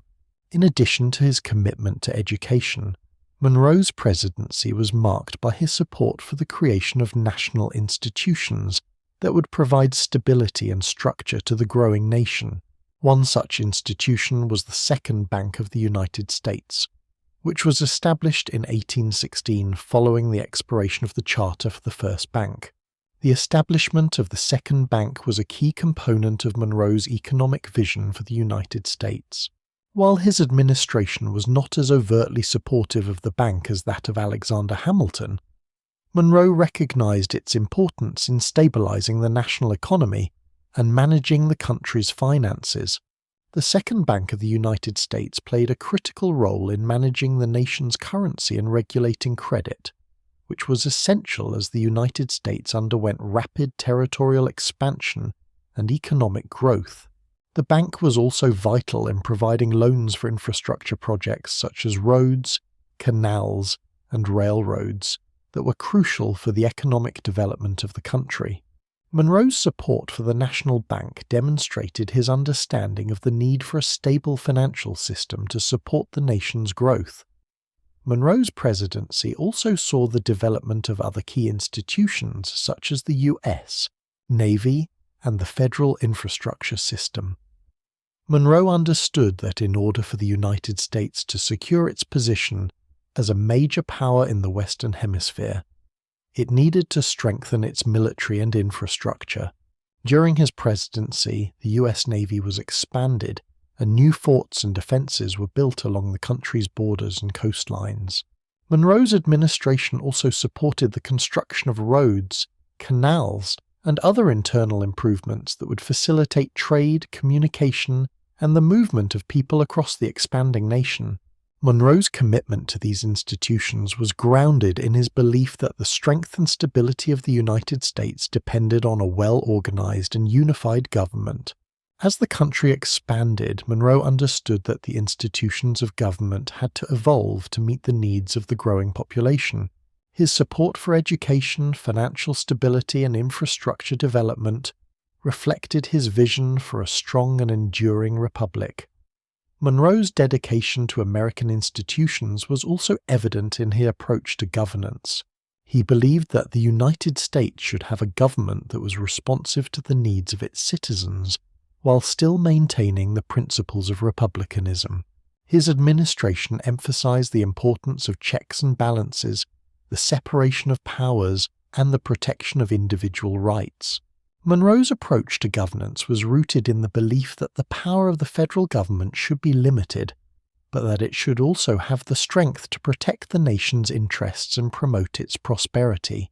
Monroe's support for national institutions and his contributions to education helped lay the foundation for the continued development of American society in the 19th century. His presidency, though focused on political and territorial expansion, also marked a period of significant institutional growth. The institutions he helped establish, such as the University of Virginia, the Second Bank of the United States, and the expanding federal infrastructure, played a vital role in shaping the United States into a modern, industrialized nation. However, the challenges of Monroe's time were not limited to internal development. His presidency also coincided with the continued struggle over the issue of slavery, which would eventually divide the nation and lead to the Civil War. While Monroe worked to preserve national unity, His failure to resolve the question of slavery ultimately contributed to the tensions that would later tear the country apart. His support for the Missouri Compromise and his role in the admission of new states reflected the difficulties of navigating a nation deeply divided on the issue of slavery.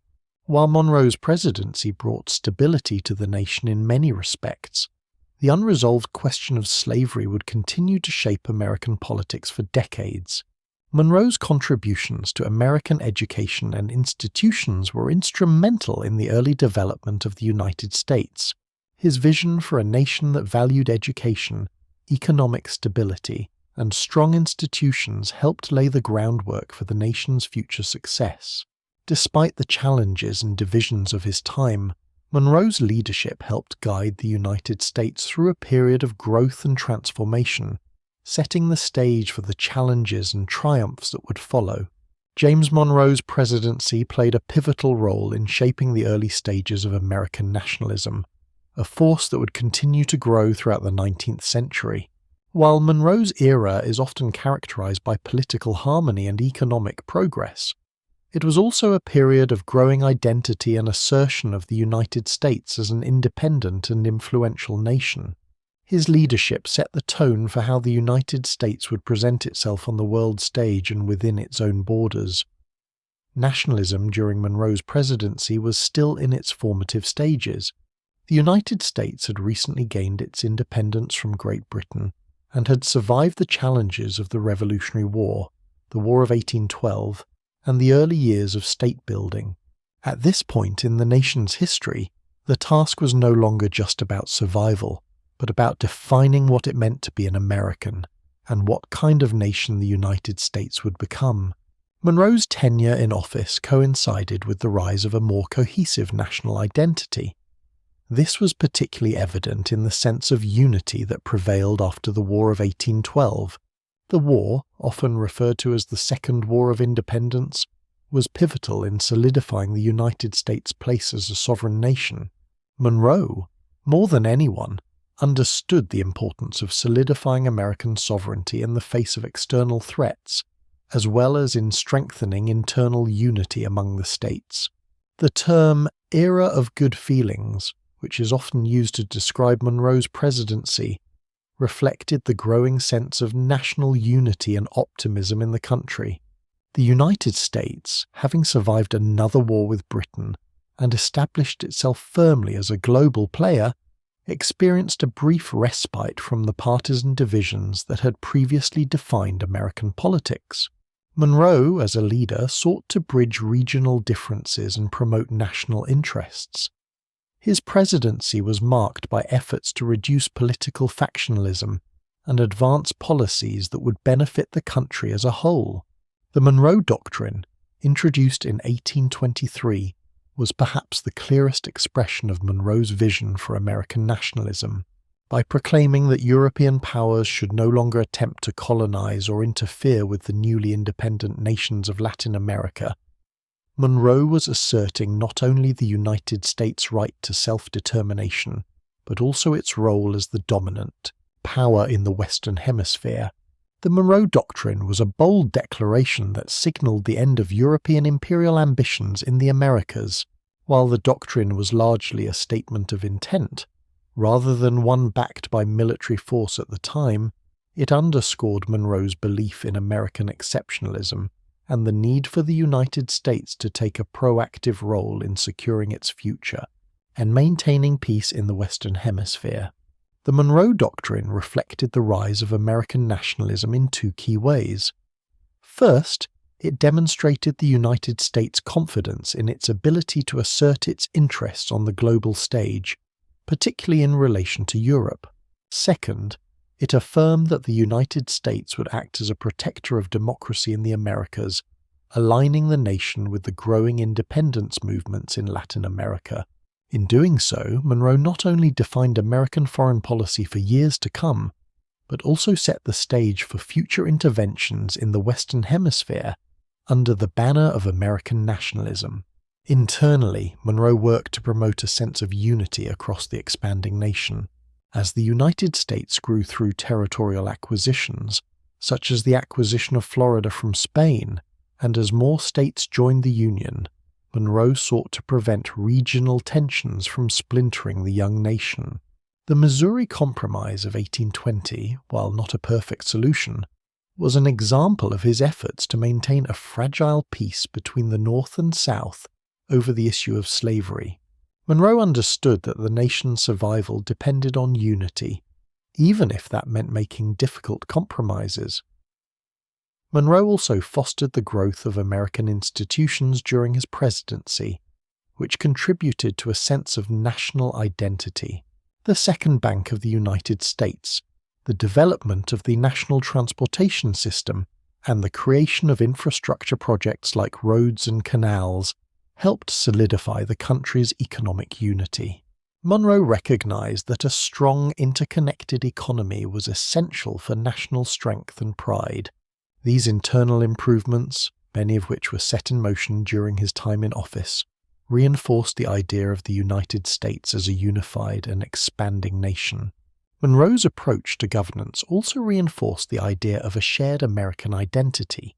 His commitment to a limited but effective federal government focused on securing the nation's interests while leaving room for state autonomy, reflected a balance that many Americans found appealing. The political climate of Monroe's presidency, marked by the decline of partisan divisions and the temporary disappearance of the Federalist Party, also allowed for a greater sense of unity. While Monroe's presidency did not eliminate the sectional and ideological differences that existed in the country, it helped cultivate a political environment that encouraged cooperation and stability. Monroe's presidency helped solidify the idea of an American identity. The period of political unity, the expansion of national borders, and the promotion of national institutions all contributed to the country's growing sense of self.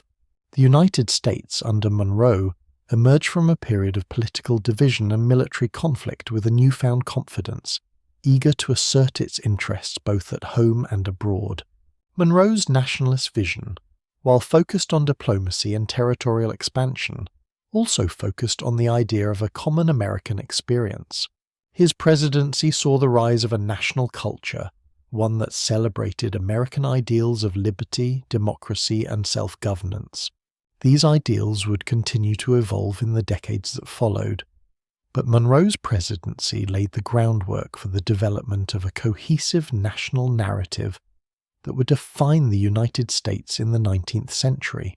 By the time James Monroe's second term as president drew to a close in 1825, the political and social landscape of the United States had begun to shift. Monroe's presidency, often remembered for the political unity of the era of good feelings, had been a time of significant growth and national consolidation. However, as the country continued to expand, new political challenges and regional divisions began to emerge. The transition from Monroe's presidency to that of John Quincy Adams would mark the end of one era and the beginning of another, setting the stage for the nation's next chapter. Monroe's time in office is often regarded as a period of relative peace and stability, but this sense of national harmony was beginning to erode by the time he left office. The political unity that characterized the era of good feelings was largely due to the decline of the Federalist Party and the dominance of the Democratic-Republican Party. However, as the nation's territory expanded and its economy grew, new issues, particularly the question of slavery and the balance of power between the federal government and the states, started to take center stage. Monroe's successor, John Quincy Adams, faced a political environment much different from the one Monroe had navigated. The election of 1824, in which John Quincy Adams, Andrew Jackson, William H.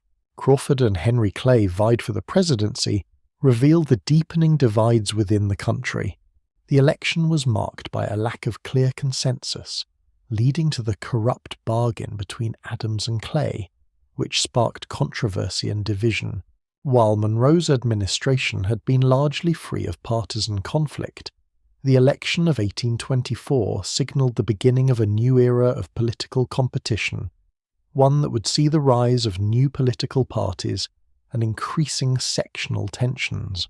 As Monroe's second term ended, his leadership was both lauded and scrutinized. His role in expanding the nation's borders, solidifying its position in international affairs, and promoting internal development had left a lasting legacy. However, the unresolved issues of slavery, states' rights, and the nation's political future would soon take center stage, shaping the direction of the United States for years to come. One of the defining issues that would emerge after Monroe's presidency was the increasingly contentious debate over slavery and its place in the expanding nation.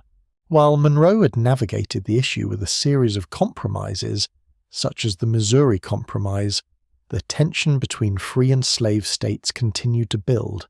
Monroe's efforts to maintain a balance between the North and South had been essential during his presidency, but his successor, John Quincy Adams, would face mounting pressure as the issue of slavery became more divisive. The expansion of the United States into new territories, such as the acquisition of Florida and the ongoing settlement of the Western Territories, brought the question of slavery's future into sharper focus. The debate over whether new states would permit slavery was increasingly polarized, and the failure to find a lasting solution would eventually lead to the outbreak of the Civil War in the 1860s. Monroe's presidency, though marked by relative political peace, was ultimately a time of waiting and preparing for the deepening conflicts that would arise after his departure from office. Monroe's political legacy is often viewed through the lens of his commitment to national unity and his pragmatic approach to governance. His efforts to expand the United States territory, maintain political harmony, and assert the country's influence in international affairs set the stage for the growth of the nation in the 19th century. His presidency helped shape the trajectory of U.S. foreign policy, particularly with the Monroe Doctrine, which would influence American diplomacy for generations.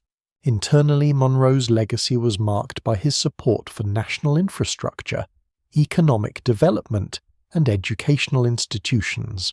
His support for the construction of roads, canals, and railroads helped lay the foundation for the nation's economic growth, while his endorsement of the University of Virginia cemented his commitment to fostering an educated citizenry. His leadership provided the stability necessary for the United States to expand and develop, even as the country faced internal divisions over slavery and states' rights.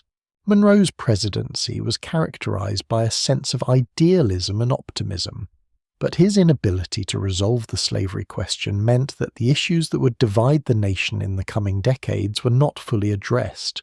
Monroe's commitment to compromise and unity, though admirable, ultimately set the stage for the conflicts that would follow. His presidency was, in many ways, a final moment of national cohesion before the sectionalism and political competition that would define the Jacksonian era and beyond. Monroe's legacy is also defined by his role in expanding the United States. His efforts to secure American interests in the Western Hemisphere, such as the Monroe Doctrine and the acquisition of Florida, helped establish the United States as the dominant power in the Americas. His policies reflected a growing sense of American exceptionalism and the belief that the United States had a unique role to play in the world. Monroe's presidency was also a time of territorial growth, with the United States expanding its borders and securing its place on the world stage. The growth of the nation during his time in office set the stage for the later periods of westward expansion, including the annexation of Texas and the Mexican-American War. Monroe's policies helped to create the foundation for the United States' continental ambitions, which would continue to drive the nation's expansion and influence throughout the 19th century. While Monroe's presidency was marked by national growth and stability, it also laid the groundwork for the political and sectional conflicts that would arise in the following decades. The unresolved issues of slavery, territorial expansion, and the balance of power between the states and the federal government would continue to shape the nation's trajectory, and Monroe's leadership, though transformative, did not fully address the deepening divisions that would eventually lead to the Civil War. James Monroe's presidency not only shaped the internal development of the United States, but also firmly established the country's diplomatic standing in the world. His foreign policy, especially the Monroe Doctrine, would leave a profound legacy, guiding US relations in the Western Hemisphere for generations to come. Monroe's actions and decisions laid the groundwork for a robust American foreign policy that focused on the nation's sovereignty, the protection of democracy, and the assertion of American influence throughout the Americas. The Monroe Doctrine, delivered by Monroe in 1823, was perhaps his most enduring contribution to American foreign policy. While the doctrine was initially a response to the shifting political dynamics of Europe and the Americas, it would go on to shape US foreign relations for much of the 19th and 20th centuries. In essence, the Monroe Doctrine declared that the Western Hemisphere was off-limits for future European colonization, and that any attempt by European powers to interfere with or influence the newly independent nations of Latin America would be considered a threat to the security of the United States. The doctrine was born out of Monroe's recognition that European powers, especially Spain and Portugal, might attempt to regain control over their former colonies in Latin America, many of which had gained their independence in the early 19th century. Monroe saw the stability of the newly independent Latin American nations as crucial to American interests, and wanted to ensure that European monarchies could not interfere with the emerging republics. In addition to protecting the sovereignty of Latin American nations, the Monroe Doctrine also reflected Monroe's belief in the United States' role as a dominant power in the Western Hemisphere. He sought to assert American influence over the region, positioning the United States as the protector of the Americas against European interference. At the time, the doctrine was not backed by significant military force, but it did reflect a growing sense of American nationalism and the country's emerging status as a global power. The Monroe Doctrine would be invoked by future US presidents, including Theodore Roosevelt, and would become a cornerstone of American foreign policy. Its central tenet, non-intervention in European affairs, coupled with a strong stance against European colonialism in the Americas, remained influential for over a century, helping to shape US policy in the Western Hemisphere. Monroe's foreign policy also sought to expand American influence in the Western Hemisphere, particularly through the acquisition of territory. The acquisition of Florida from Spain in 1819 through the Adams-Onis Treaty marked a significant achievement in Monroe's efforts to secure US borders and assert American authority in the region. Spain, weakened by internal unrest and external pressures, ceded Florida to the United States, resolving long-standing disputes over the territory. Monroe's administration also focused on the continued settlement and expansion of the United States into the Western territories. While Monroe himself did not actively oversee westward expansion beyond securing Florida, his presidency played a pivotal role in establishing policies that would later facilitate the annexation of new territories. Monroe supported internal improvements such as roads, canals, and railroads that helped connect the growing nation and prepare it for westward movement. His vision for the United States extended beyond its current borders, and his foreign policy laid the foundation for the territorial expansion that would dominate American politics in the following decades. Monroe's vision for the United States was deeply intertwined with the fate of Latin America. Throughout his presidency, he championed the cause of Latin American independence, offering support and solidarity to the newly freed nations in their struggle for autonomy. The emergence of independent republics in Latin America presented an opportunity for the United States to distance itself from European influence and strengthen its own position in the hemisphere. Monroe's diplomatic strategy involved encouraging closer ties with Latin American nations, while maintaining a firm stance against European intervention. He believed that the United States had a unique role to play in fostering peace, democracy, and independence throughout the Americas. Monroe's support for the independence movements in Latin America was driven by both practical and ideological considerations. On a practical level, a stable and independent Latin America would ensure that the United States would not face competition or conflict from European powers seeking to reassert colonial dominance. Ideologically, Monroe viewed the success of Latin American republics as a reflection of the principles of the American Revolution and the ideals of self-government. While Monroe's support for Latin American independence was important, it was not without its challenges. The United States did not have the military power to enforce its vision of the Americas, and the Monroe Doctrine was, at the time, largely a statement of intent rather than a policy backed by force. Despite this, Monroe's actions helped to establish a framework for U.S. engagement with Latin America that would remain central to American foreign policy for much of the 19th century. Monroe's foreign policy decisions were not without criticism during his time, but their long-term impact cannot be overstated. The Monroe Doctrine established a principle of American dominance in the Western Hemisphere and served as a clear declaration of the United States' interests in protecting the newly independent nations of Latin America from European interference. Over time, the doctrine would be expanded and reinterpreted by later presidents, most notably during the Roosevelt Corollary, which asserted that the United States had the right to intervene in Latin America to maintain stability and protect American interests. Beyond the Monroe Doctrine, Monroe's presidency set the stage for the United States to become more engaged with international affairs. While the country remained relatively isolationist in its early years, Monroe's policies and vision for the Western Hemisphere laid the groundwork for future American involvement in global politics. Monroe's leadership helped define the role of the United States in the Americas and beyond, positioning the nation as a rising power with the authority to influence the political and economic direction of the Western Hemisphere. In domestic terms, Monroe's foreign policy successes contributed to the development of a unified national identity.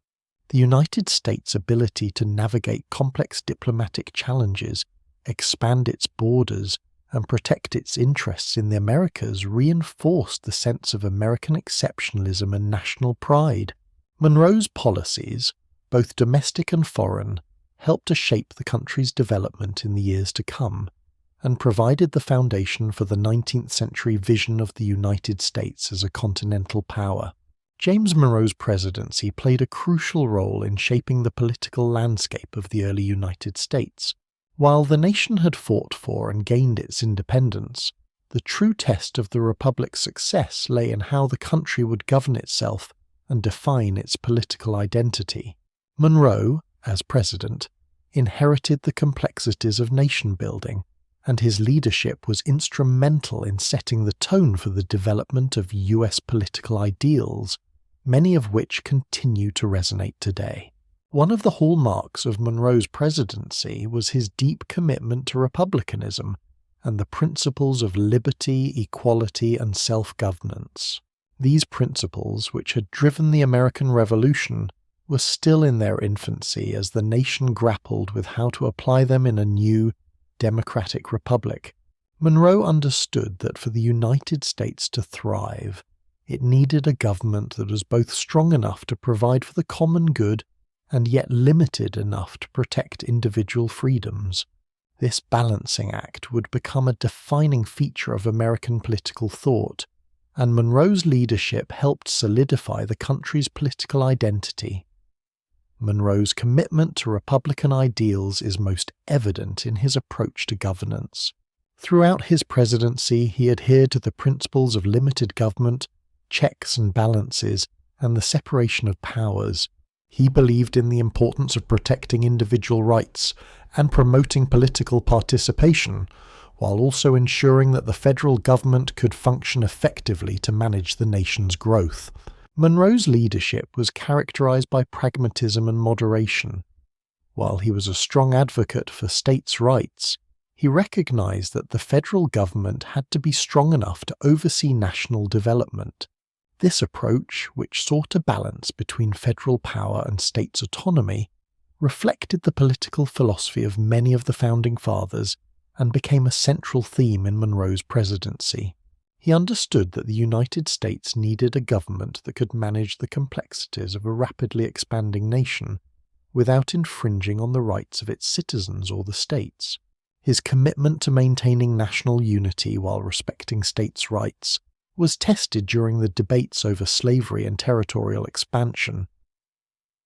The Missouri Compromise of 1820 was a key example of Monroe's efforts to preserve this balance. While the compromise addressed the immediate issue of slavery in new territories, it also highlighted the growing sectionalism in the country. Monroe's presidency saw the rise of conflicting regional interests that would later deepen the divisions between the North and South. Nevertheless, his attempts to manage these tensions through diplomacy and compromise showed his commitment to Republican ideals, even as the nation faced increasingly complex challenges. During Monroe's presidency, the political landscape was evolving. The Federalist Party, which had been the primary opposition party to the Democratic Republicans, had essentially dissolved following the War of 1812. With the collapse of the Federalists, the Democratic Republicans became the dominant party, and the period between 1817 and 1825 is often referred to as the era of good feelings. While Monroe's presidency is often seen as a time of political harmony, the reality was more complex. The era may have been marked by a reduction in partisan division, but the underlying political tensions were far from gone. Monroe himself played a critical role in the transition to a more unified political environment. He worked to bridge the divides between various factions, maintaining the unity of the Democratic-Republican Party and attempting to reconcile competing interests within the party.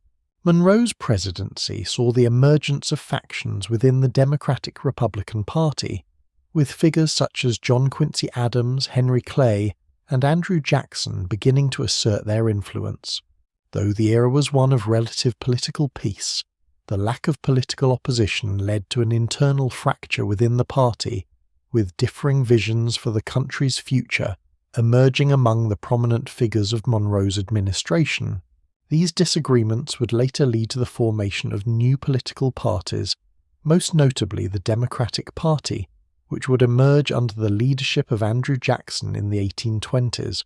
Monroe's presidency marked the end of the old partisan system and the beginning of a new political era, which would see the rise of more polarized political competition. One of Monroe's most enduring contributions to American political thought was his belief in American exceptionalism, the idea that the United States had a unique role to play in the world. This belief was reflected in both his domestic policies and his foreign policy, particularly in the Monroe Doctrine, which asserted American leadership in the Western Hemisphere. Monroe viewed the United States as a beacon of democracy and liberty, a republic that could serve as an example for the rest of the world. He believed that the success of the American experiment was not only important for the nation's survival, but also for the broader cause of freedom and self-governance. His leadership reflected the idea that the United States was destined to shape the future of the Western Hemisphere and influence the world by upholding the values of liberty and democracy. The Monroe Doctrine in particular embodied this vision of American exceptionalism. By declaring that European powers should not interfere in the Western Hemisphere, Monroe was asserting that the United States would protect the democratic ideals of the Americas.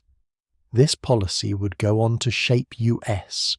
foreign relations for decades and would be invoked by future presidents as a way of justifying American intervention in the affairs of Latin America.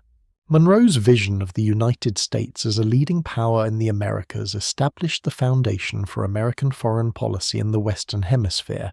Monroe's presidency is a pivotal moment in the development of American political thought and governance. His commitment to Republican principles, his approach to balancing federal power with states' rights, and his vision of the United States as a beacon of democracy helped define the country's political identity in the 19th century. Monroe's influence extended beyond his time in office, as his policies and ideals continued to shape the course of American politics long after he left the presidency. The political unity he sought to achieve during his time in office, particularly through measures like the Missouri Compromise and his support for national infrastructure, laid the foundation for a more unified and prosperous United States. At the same time, the unresolved tensions over slavery and states' rights set the stage for the conflicts that would eventually lead to the Civil War. Monroe's leadership helped to guide the nation through a period of transition, but his presidency also reflected the complexities and contradictions of a young republic, grappling with its own identity. Monroe's political legacy is a reminder of the ongoing struggle to define the role of government, the balance of power, and the nation's place in the world. His presidency was a turning point in American history, one that helped to establish the political ideals and institutions that would define the United States in the years to come. Monroe's presidency was pivotal in defining the economic landscape of the United States during its formative years. While his time in office is often remembered for its political unity and territorial expansion, the economic policies of the Monroe administration laid the groundwork for the country's future growth. The early 19th century was a time of rapid change in the United States, with the economy shifting from agrarianism toward industrialization.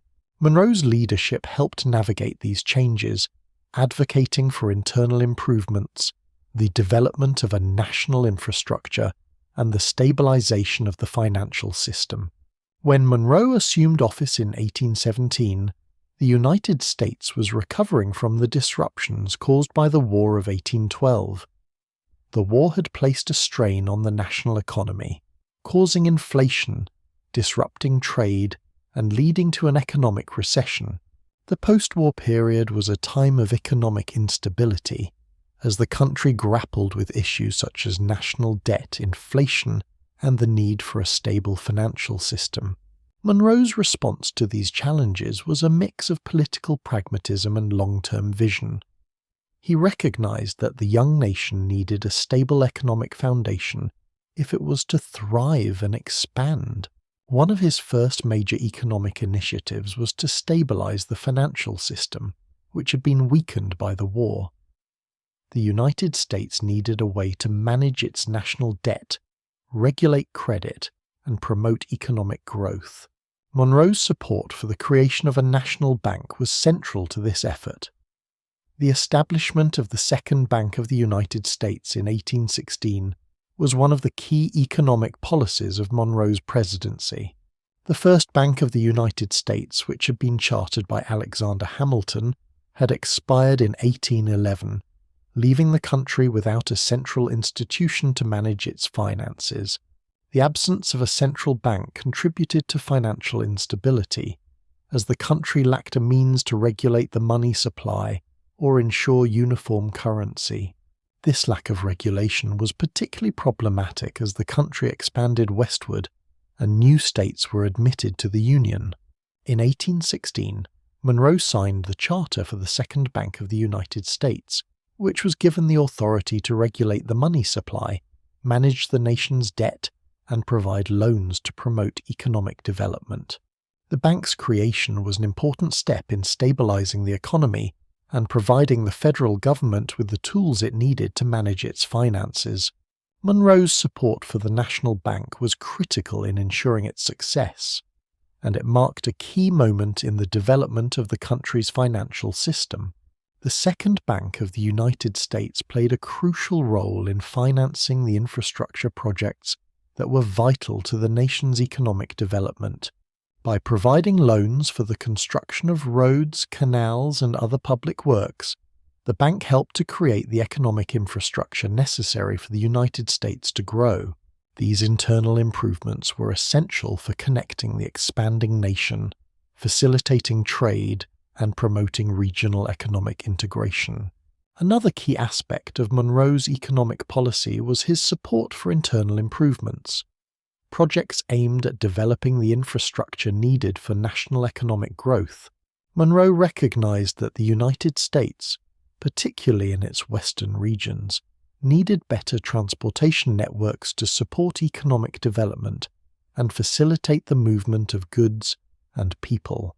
The construction of roads, canals, and bridges was crucial to expanding the nation's economic base and connecting different regions of the country. Monroe supported projects like the construction of the Cumberland Road, which would eventually link the eastern states with the western frontier.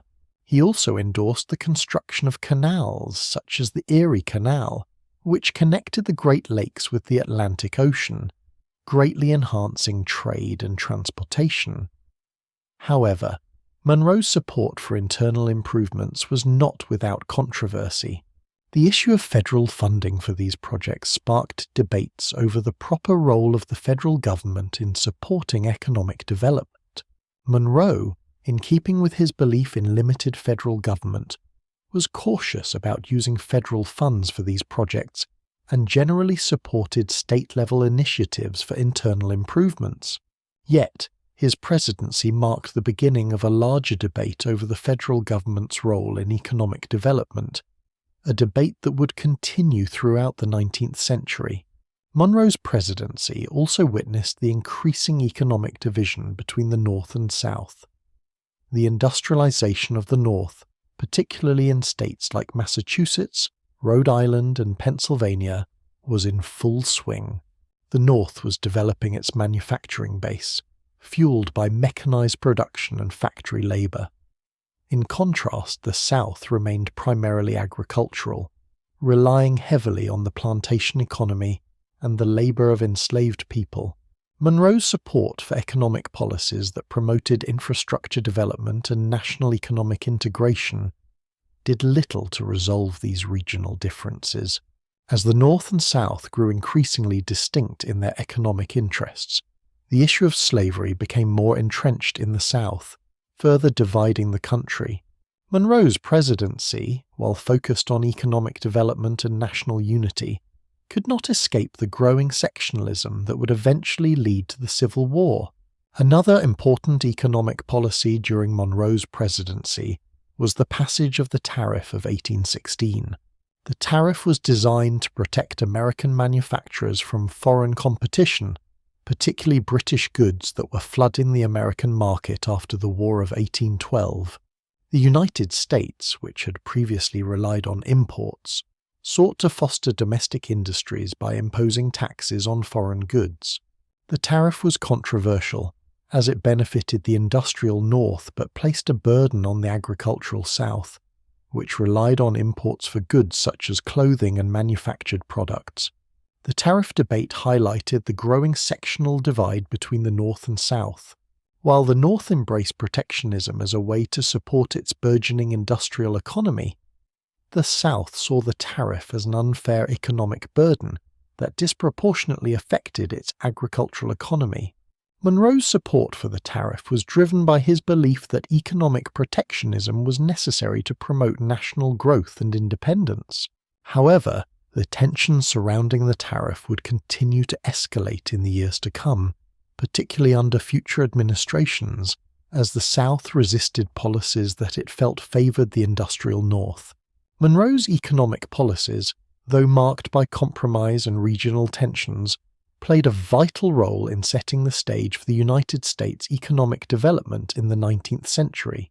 His support for the Second Bank of the United States, internal improvements, and protective tariffs helped create the foundation for the country's industrial growth. Monroe's presidency also marked a critical period in the development of the nation's financial infrastructure, as the Second Bank helped stabilize the economy and promote national economic integration. However, Monroe's presidency also exposed the growing sectional differences that would become more pronounced as the country expanded westward. While Monroe's economic policies promoted national unity, they also reflected the divisions that would ultimately lead to the Civil War. The tensions between the industrial North and the agricultural South, amplified by issues such as slavery and tariffs, were impossible to resolve within the framework of Monroe's economic vision. James Monroe's presidency came to an end in 1825, marking the close of a significant chapter in the history of the United States. The nation had grown considerably during Monroe's 2 terms in office, both in terms of territorial expansion and in its development as a more cohesive and self-sustaining political entity. Monroe's leadership through a period of national consolidation, including his efforts to unite the nation during a time of growing political and sectional divisions, left a lasting impact on the country's future. Monroe's presidency is often remembered as the era of good feelings, a period characterized by a sense of national unity and political harmony following the end of the War of 1812. The Democratic-Republican Party had effectively supplanted the Federalist Party, which had largely dissolved after its opposition to the War of 1812, and the country appeared to be free of the bitter partisan divisions that had marked the early years of the Republic. However, the political peace of Monroe's time would not last indefinitely. While the Federalists had disappeared, new divisions were beginning to form within the Democratic-Republican Party. The question of slavery, the role of the federal government in economic affairs, and regional interests were beginning to surface as divisive issues. The Missouri Compromise, which Monroe supported, was a temporary solution to the growing sectional divide, but it underscored the deeper tensions between the North and South that would only intensify in the decades to come. Monroe's presidency helped to manage these tensions, but they would remain unresolved, ultimately leading to the bitter political struggles that would emerge after his time in office. The election of 1824, which saw John Quincy Adams ascend to the presidency, marked the formal end of the era of good feelings. The election was contentious and highlighted the new sectional and political divides that were emerging within the country. Monroe's retirement left a political vacuum, and with it the national unity he had worked so hard to foster during his presidency began to erode. The advent of a new political system driven by competing factions and interests signaled the beginning of a new chapter in American politics. Monroe's leadership during a time of territorial expansion, economic development, and political realignment solidified his place in the pantheon of early American presidents. His tenure was marked by his efforts to maintain national unity, protect the nation's interests through foreign policy, and foster economic growth.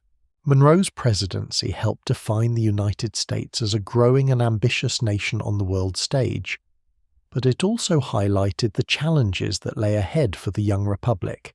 One of Monroe's most significant contributions was his leadership in foreign affairs, particularly with the Monroe Doctrine. The doctrine, issued in 1823, was a bold declaration that the Western Hemisphere was no longer open to European colonization or interference. It demonstrated Monroe's vision for an independent, self-sustaining America, free from European influence. The Monroe Doctrine would go on to shape U.S. foreign policy for decades, guiding the country's relations with Europe and Latin America.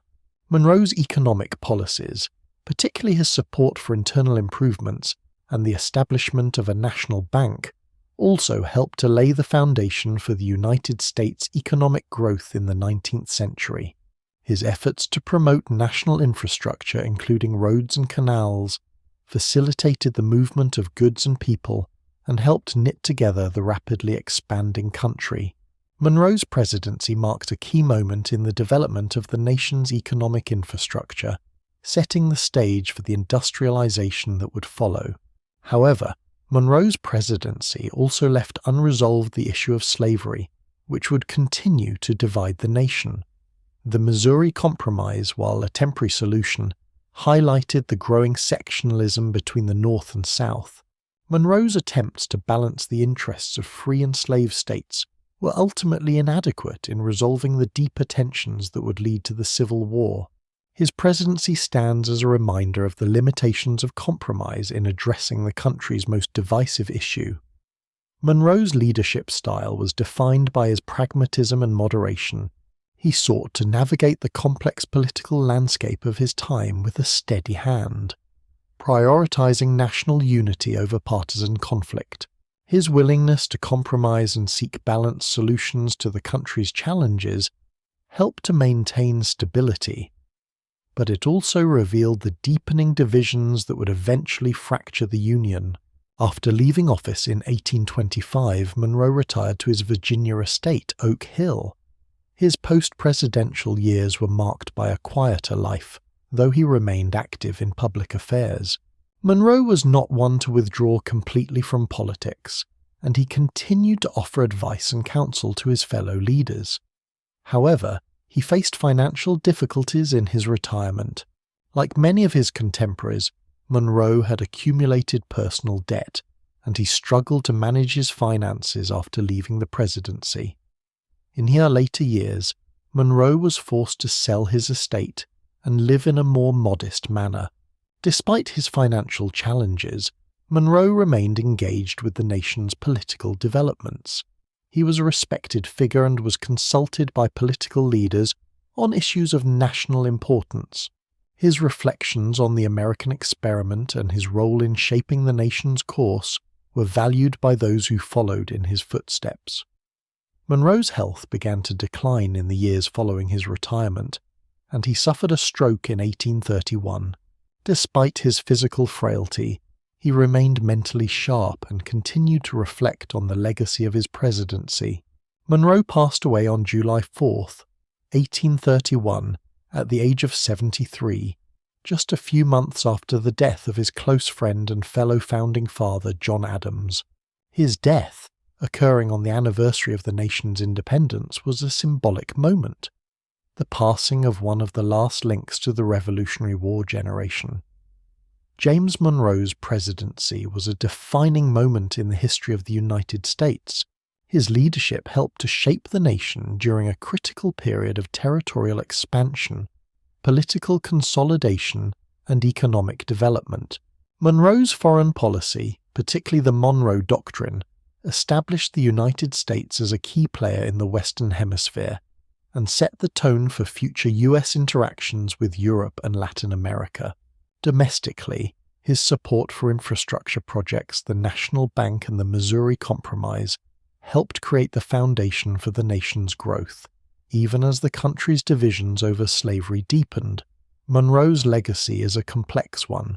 While his presidency marked a time of national unity and growth, it also exposed the unresolved tensions that would eventually lead to the Civil War. Monroe's efforts to preserve the Union through compromise were admirable, but the issues of slavery and sectionalism that he left unresolved would continue to haunt the United States for decades.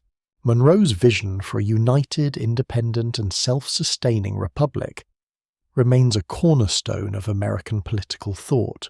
His leadership during the early years of the United States helped to solidify the country's place in the world and set the stage for the challenges and triumphs that would define the 19th century. Monroe's presidency is a testament to the complexities of nation-building, the importance of compromise, and the enduring struggle for liberty and justice. After stepping down from the presidency in 1825, James Monroe retreated to his estate in Oak Hill, Virginia, where he spent his remaining years reflecting on his presidency and the course of the nation he'd helped shape. Though he'd not sought re-election, Monroe remained an active figure in American life, providing advice and insight to his successors and maintaining his status as one of the country's respected leaders. As Monroe reached the end of his life, he faced the realities of aging and financial difficulties, but his final years were still marked by an enduring commitment to the ideals of the American Revolution and republicanism. Monroe's post-presidential life, though quieter than his active political years, was far from without challenge. Like many of his contemporaries, he faced significant financial difficulties in retirement. His time in office had not been lucrative, and despite his service to the country, Monroe accumulated substantial debts due to his lavish lifestyle and investments in land.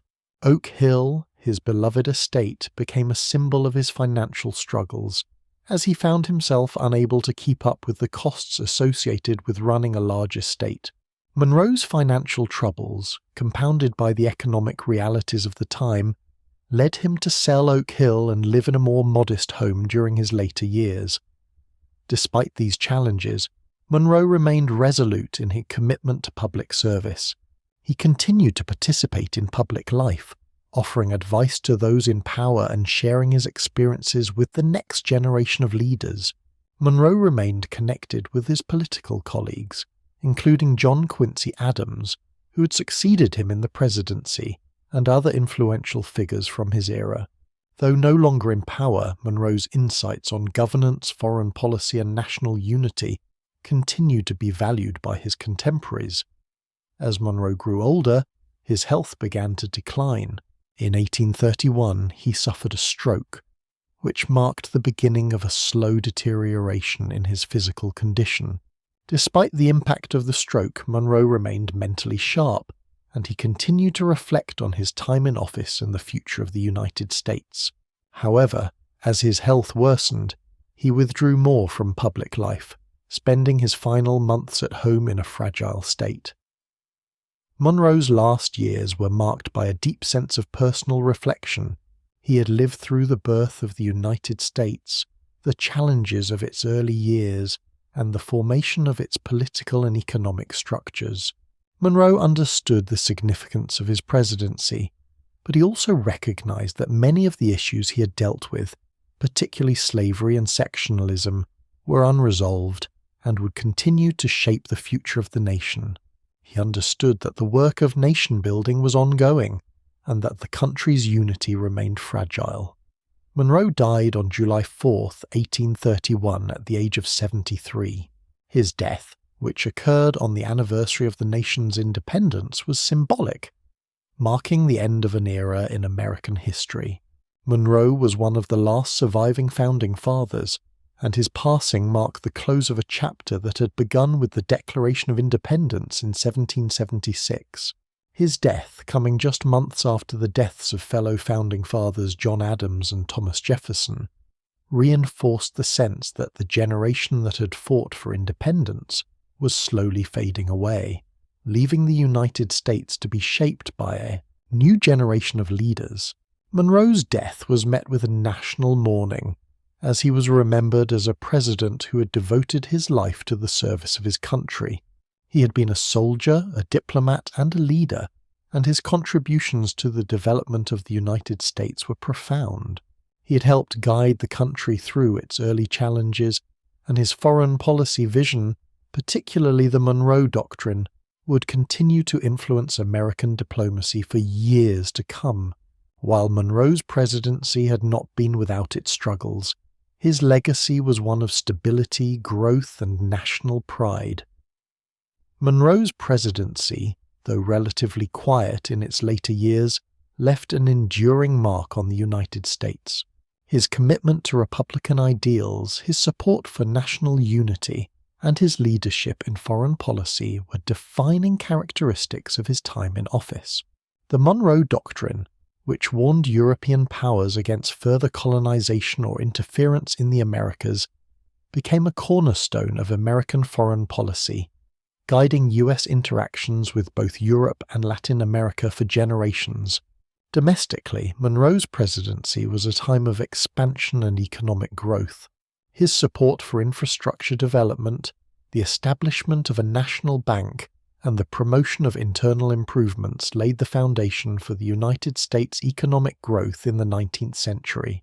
Monroe's efforts to balance the interests of different regions and promote national unity through measures such as the Missouri Compromise also reflected his commitment to preserving the Republic and maintaining peace, even when the country faced divisive issues like slavery. While Monroe's presidency was a time of national growth, his inability to resolve the issues of slavery and sectionalism meant that the country would continue to grapple with these divisions for years to come. Monroe's legacy, therefore, is a complex one, marked by both achievements and compromises. The nation that Monroe helped shape was on the path to becoming a powerful continental force, but it was also a nation marked by internal contradictions and divisions that would eventually lead to the Civil War. Monroe's leadership in foreign policy, his vision for a united republic, and his efforts to expand the nation's borders and influence left a lasting legacy. His death in 1831 was the closing of a chapter in American history, but the ideas and ideals he championed would continue to shape the course of the United States for years to come. As we near the conclusion of James Monroe's remarkable life, it is crucial to reflect on the lasting impact he had on the national identity of the United States. Monroe's presidency helped to forge a distinct American ethos, rooted in Republican values, territorial expansion, and an emerging sense of nationalism. While his era was marked by a period of relative political unity, Monroe's contributions, particularly his foreign policy, economic vision, and ideals of unity, would continue to shape the American character for generations. His actions, ideals, and the challenges of his presidency left an indelible mark on how Americans would view themselves, their country, and their place in the world. One of the most significant aspects of Monroe's legacy was his unwavering commitment to American nationalism. Monroe believed in the uniqueness of the United States as a republic and was deeply protective of its sovereignty. His foreign policy vision, embodied most famously in the Monroe Doctrine of 1823, demonstrated this sense of exceptionalism and the desire for national autonomy. By warning European powers that the Americas were off-limits for colonization or interference, Monroe set the stage for the United States to act as the protector of democracy in the Western Hemisphere. The Monroe Doctrine, in essence, declared that the United States would stand guard over the political independence of Latin America and the Americas as a whole. It was an assertion of both American power and principles of self-determination, marking the United States as a leader on the global stage. The Monroe Doctrine not only shaped American foreign policy for much of the 19th and 20th centuries, but also helped form the foundation for an American sense of nationalism and identity. Monroe's proclamation encapsulated the belief that the United States, unlike the European powers, would not resort to colonialism or monarchic systems. His presidency laid the groundwork for a national ethos that embraced liberty, self-governance, and the idea that America had a unique role in the world as a beacon of democracy and freedom. Monroe's presidency was also a time of significant territorial expansion, which contributed to the development of the American identity. During his time in office, Monroe presided over the acquisition of Florida from Spain through the Adams-on-East Treaty in 1819, a vital diplomatic victory that solidified U.S. control over the southern portion of the continent. The expansionist sentiment that marked Monroe's presidency would continue through the 19th century as the United States sought to expand westward across the continent. Monroe's support for the expansion of U.S.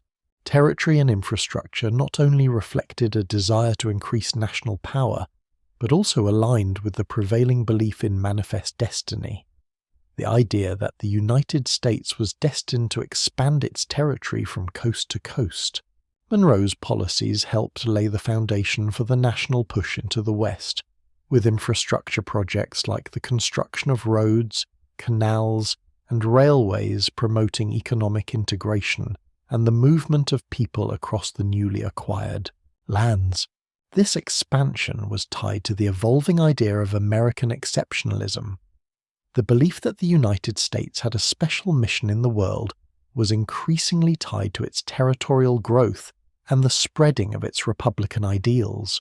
Monroe's foreign policy and domestic vision reinforced the idea that the US would be the guiding force in the Western Hemisphere, with its increasing influence resonating with both Americans and the broader world. Monroe's presidency is also a reflection of the broader ideals that shaped the American political system. His commitment to republicanism, the concept of self-government, and the protection of individual rights were cornerstones of his leadership. His time in office coincided with the continued evolution of the US as a republic, with growing debates around the role of the federal government, states' rights, and the expansion of democracy. Monroe's vision of a republican government that balanced state and federal authority was foundational to how the US would govern itself in the years following his presidency, despite the tensions surrounding slavery and sectionalism that would ultimately tear the country apart. Monroe's administration worked hard to create a unified national identity that emphasized the ideals of liberty, equality, and democracy. The Missouri Compromise of 1820, though a temporary solution, was one of Monroe's most significant efforts to preserve unity while addressing the issue of slavery. Monroe's presidency, with its emphasis on unity through compromise, was an attempt to maintain the fragile balance between competing political and regional interests. Monroe's commitment to republicanism, while more focused on unity, also reflected the contradictions that would later challenge the nation. While he worked to preserve the Union, the failure to fully address the issue of slavery left deep divisions between the North and South that would persist. Monroe's belief in compromise, though effective in his time, could not prevent the conflict that would erupt decades later. However, his efforts to unite the country under Republican principles and maintain a peaceful political order set an example for future leaders to follow, even as the country faced its own internal struggles. In the years following his presidency, Monroe's legacy as a key figure in the early American Republic would only grow in importance. He helped solidify the United States as a nation that would stand independently from Europe, one that would not only protect its own sovereignty, but also champion the cause of liberty and democracy worldwide. His leadership set the stage for future political developments, both domestic and foreign, and his contributions to shaping the United States' political identity would resonate through the generations. Monroe's vision for a united republic, a self-sustaining economy, and a strong independent presence in international affairs provided the foundation for the US to grow into a global power. His leadership during a time of territorial expansion, his foreign policy principles, and his efforts to preserve the Union left a lasting mark on the country's development. The Monroe Doctrine, the compromises he made on slavery, and his political philosophy about governance and national unity contributed significantly to the establishment of the United States as a leading nation. As Monroe's influence persisted in the political sphere, his legacy would shape the identity of the United States for generations to come. His presidency represented a moment when the young country began to define itself more clearly, embracing both its Republican ideals and its emerging role on the world stage. Monroe's unwavering belief in the greatness of the American experiment helped to forge a vision of the United States that would endure through times of conflict and change. As we bring James Monroe's story to a close, it is essential to reflect on the enduring significance of his contributions to the United States. Monroe's presidency, though sometimes overlooked in the broader narrative of American history, was a pivotal period that helped set the stage for the challenges and triumphs the country would face in the years to come. Monroe's leadership, his vision for the future, and his commitment to national unity, Republican ideals and American exceptionalism created a lasting legacy that influenced the United States long after he left office. At the heart of Monroe's presidency was a deep belief in the importance of a unified, independent republic. Monroe was determined to preserve the fragile national unity that had emerged after the War of 1812, and he worked tirelessly to bridge the divides between North and South, free and slave states, and different political factions. His belief in a balanced government that respected the rights of individual states while ensuring national cohesion was central to his vision for the future of the United States. Monroe understood that the country's survival depended on a strong sense of unity and national purpose, and he strived to nurture these qualities throughout his presidency. While Monroe's presidency is often remembered for its political harmony, his time in office also exposed the growing fissures within the nation. The issue of slavery and the sectional divide between the North and South were ever present during Monroe's time in office, and though he sought to mitigate tensions through compromise, these issues would continue to simmer beneath the surface. Monroe's support for the Missouri Compromise, while necessary for maintaining the balance of power in Congress, ultimately revealed the deepening divisions that would culminate in the Civil War. Yet, Monroe's efforts to preserve the Union and his dedication to maintaining a Republican form of government set a powerful example for future leaders of the United States. One of Monroe's most enduring legacies is his foreign policy, particularly the Monroe Doctrine. In 1823, Monroe boldly declared that the Western Hemisphere was no longer open to European colonization or intervention, positioning the United States as the protector of Latin American independence. While initially a statement of policy rather than a doctrine backed by military force, the Monroe Doctrine would go on to shape U.S. foreign policy for over a century. The doctrine became a symbol of American exceptionalism and the nation's desire to remain independent of European influence. The Monroe Doctrine resonated deeply with the growing sense of nationalism in the United States and established the country as a major player in the Western Hemisphere. Monroe's vision of American leadership in the Americas would guide U.S. foreign policy through the 19th and early 20th centuries, even as the nation's influence grew in other parts of the world. The Monroe Doctrine reflected the broader belief that the United States had a unique mission in the world, a mission to protect democracy, self-governance and sovereignty, both at home and abroad. Monroe's presidency also marked a time of significant territorial expansion and economic development. His support for internal improvements, including the construction of roads, canals and railways, helped create the infrastructure needed for the country to grow and prosper.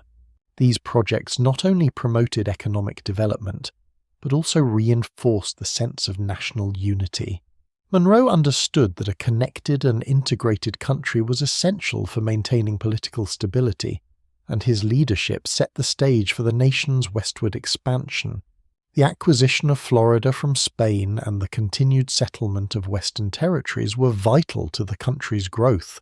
Monroe's efforts to secure the nation's borders, along with his support for the annexation of new territories, helped solidify the United States' position as a continental power.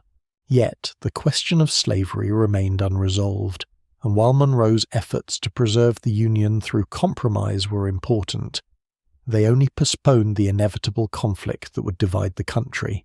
Nevertheless, Monroe's leadership during this period laid the groundwork for the United States to become a major force on the world stage. Monroe's presidency was not without its contradictions.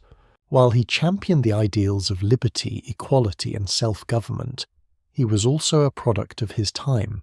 His personal connection to slavery, as well as his inability to fully address the issue during his presidency, stands as a reminder of the moral and political challenges faced by the United States in its early years. Monroe's legacy is thus shaped by both his achievements and the limitations of his time. The Missouri Compromise, for example, was a temporary solution to the growing sectional tensions over slavery. Monroe's commitment to preserving national unity often meant compromising on the most divisive issue facing the nation. The question of slavery would continue to haunt the United States, ultimately leading to the Civil War and the abolition of slavery. Yet Monroe's efforts to balance these tensions, to preserve the Republic and to maintain the Union, were crucial during a time when the country was still young and fragile. Monroe's contributions to the United States are wide-ranging and enduring. His presidency helped define the early years of the Republic, setting a course for national growth, foreign policy, and political unity. His commitment to maintaining a unified republic, his visionary foreign policy, and his support for economic development and territorial expansion left an indelible mark on the United States. Monroe's legacy is also one of compromise, moderation, and pragmatism. He navigated complex issues, including the question of slavery and the challenge of balancing regional interests, in a way that allowed the nation to move forward, even when the solutions he offered were not perfect. Monroe's leadership helped ensure the survival of the United States during a time of great uncertainty, and his example of balancing principle with practicality remains relevant to this day. As the United States grew and faced new challenges, Monroe's leadership and his vision for the nation continued to influence the course of American history. His presidency represents a turning point in the development of the United States, one that paved the way for the country to become the global power it would later become.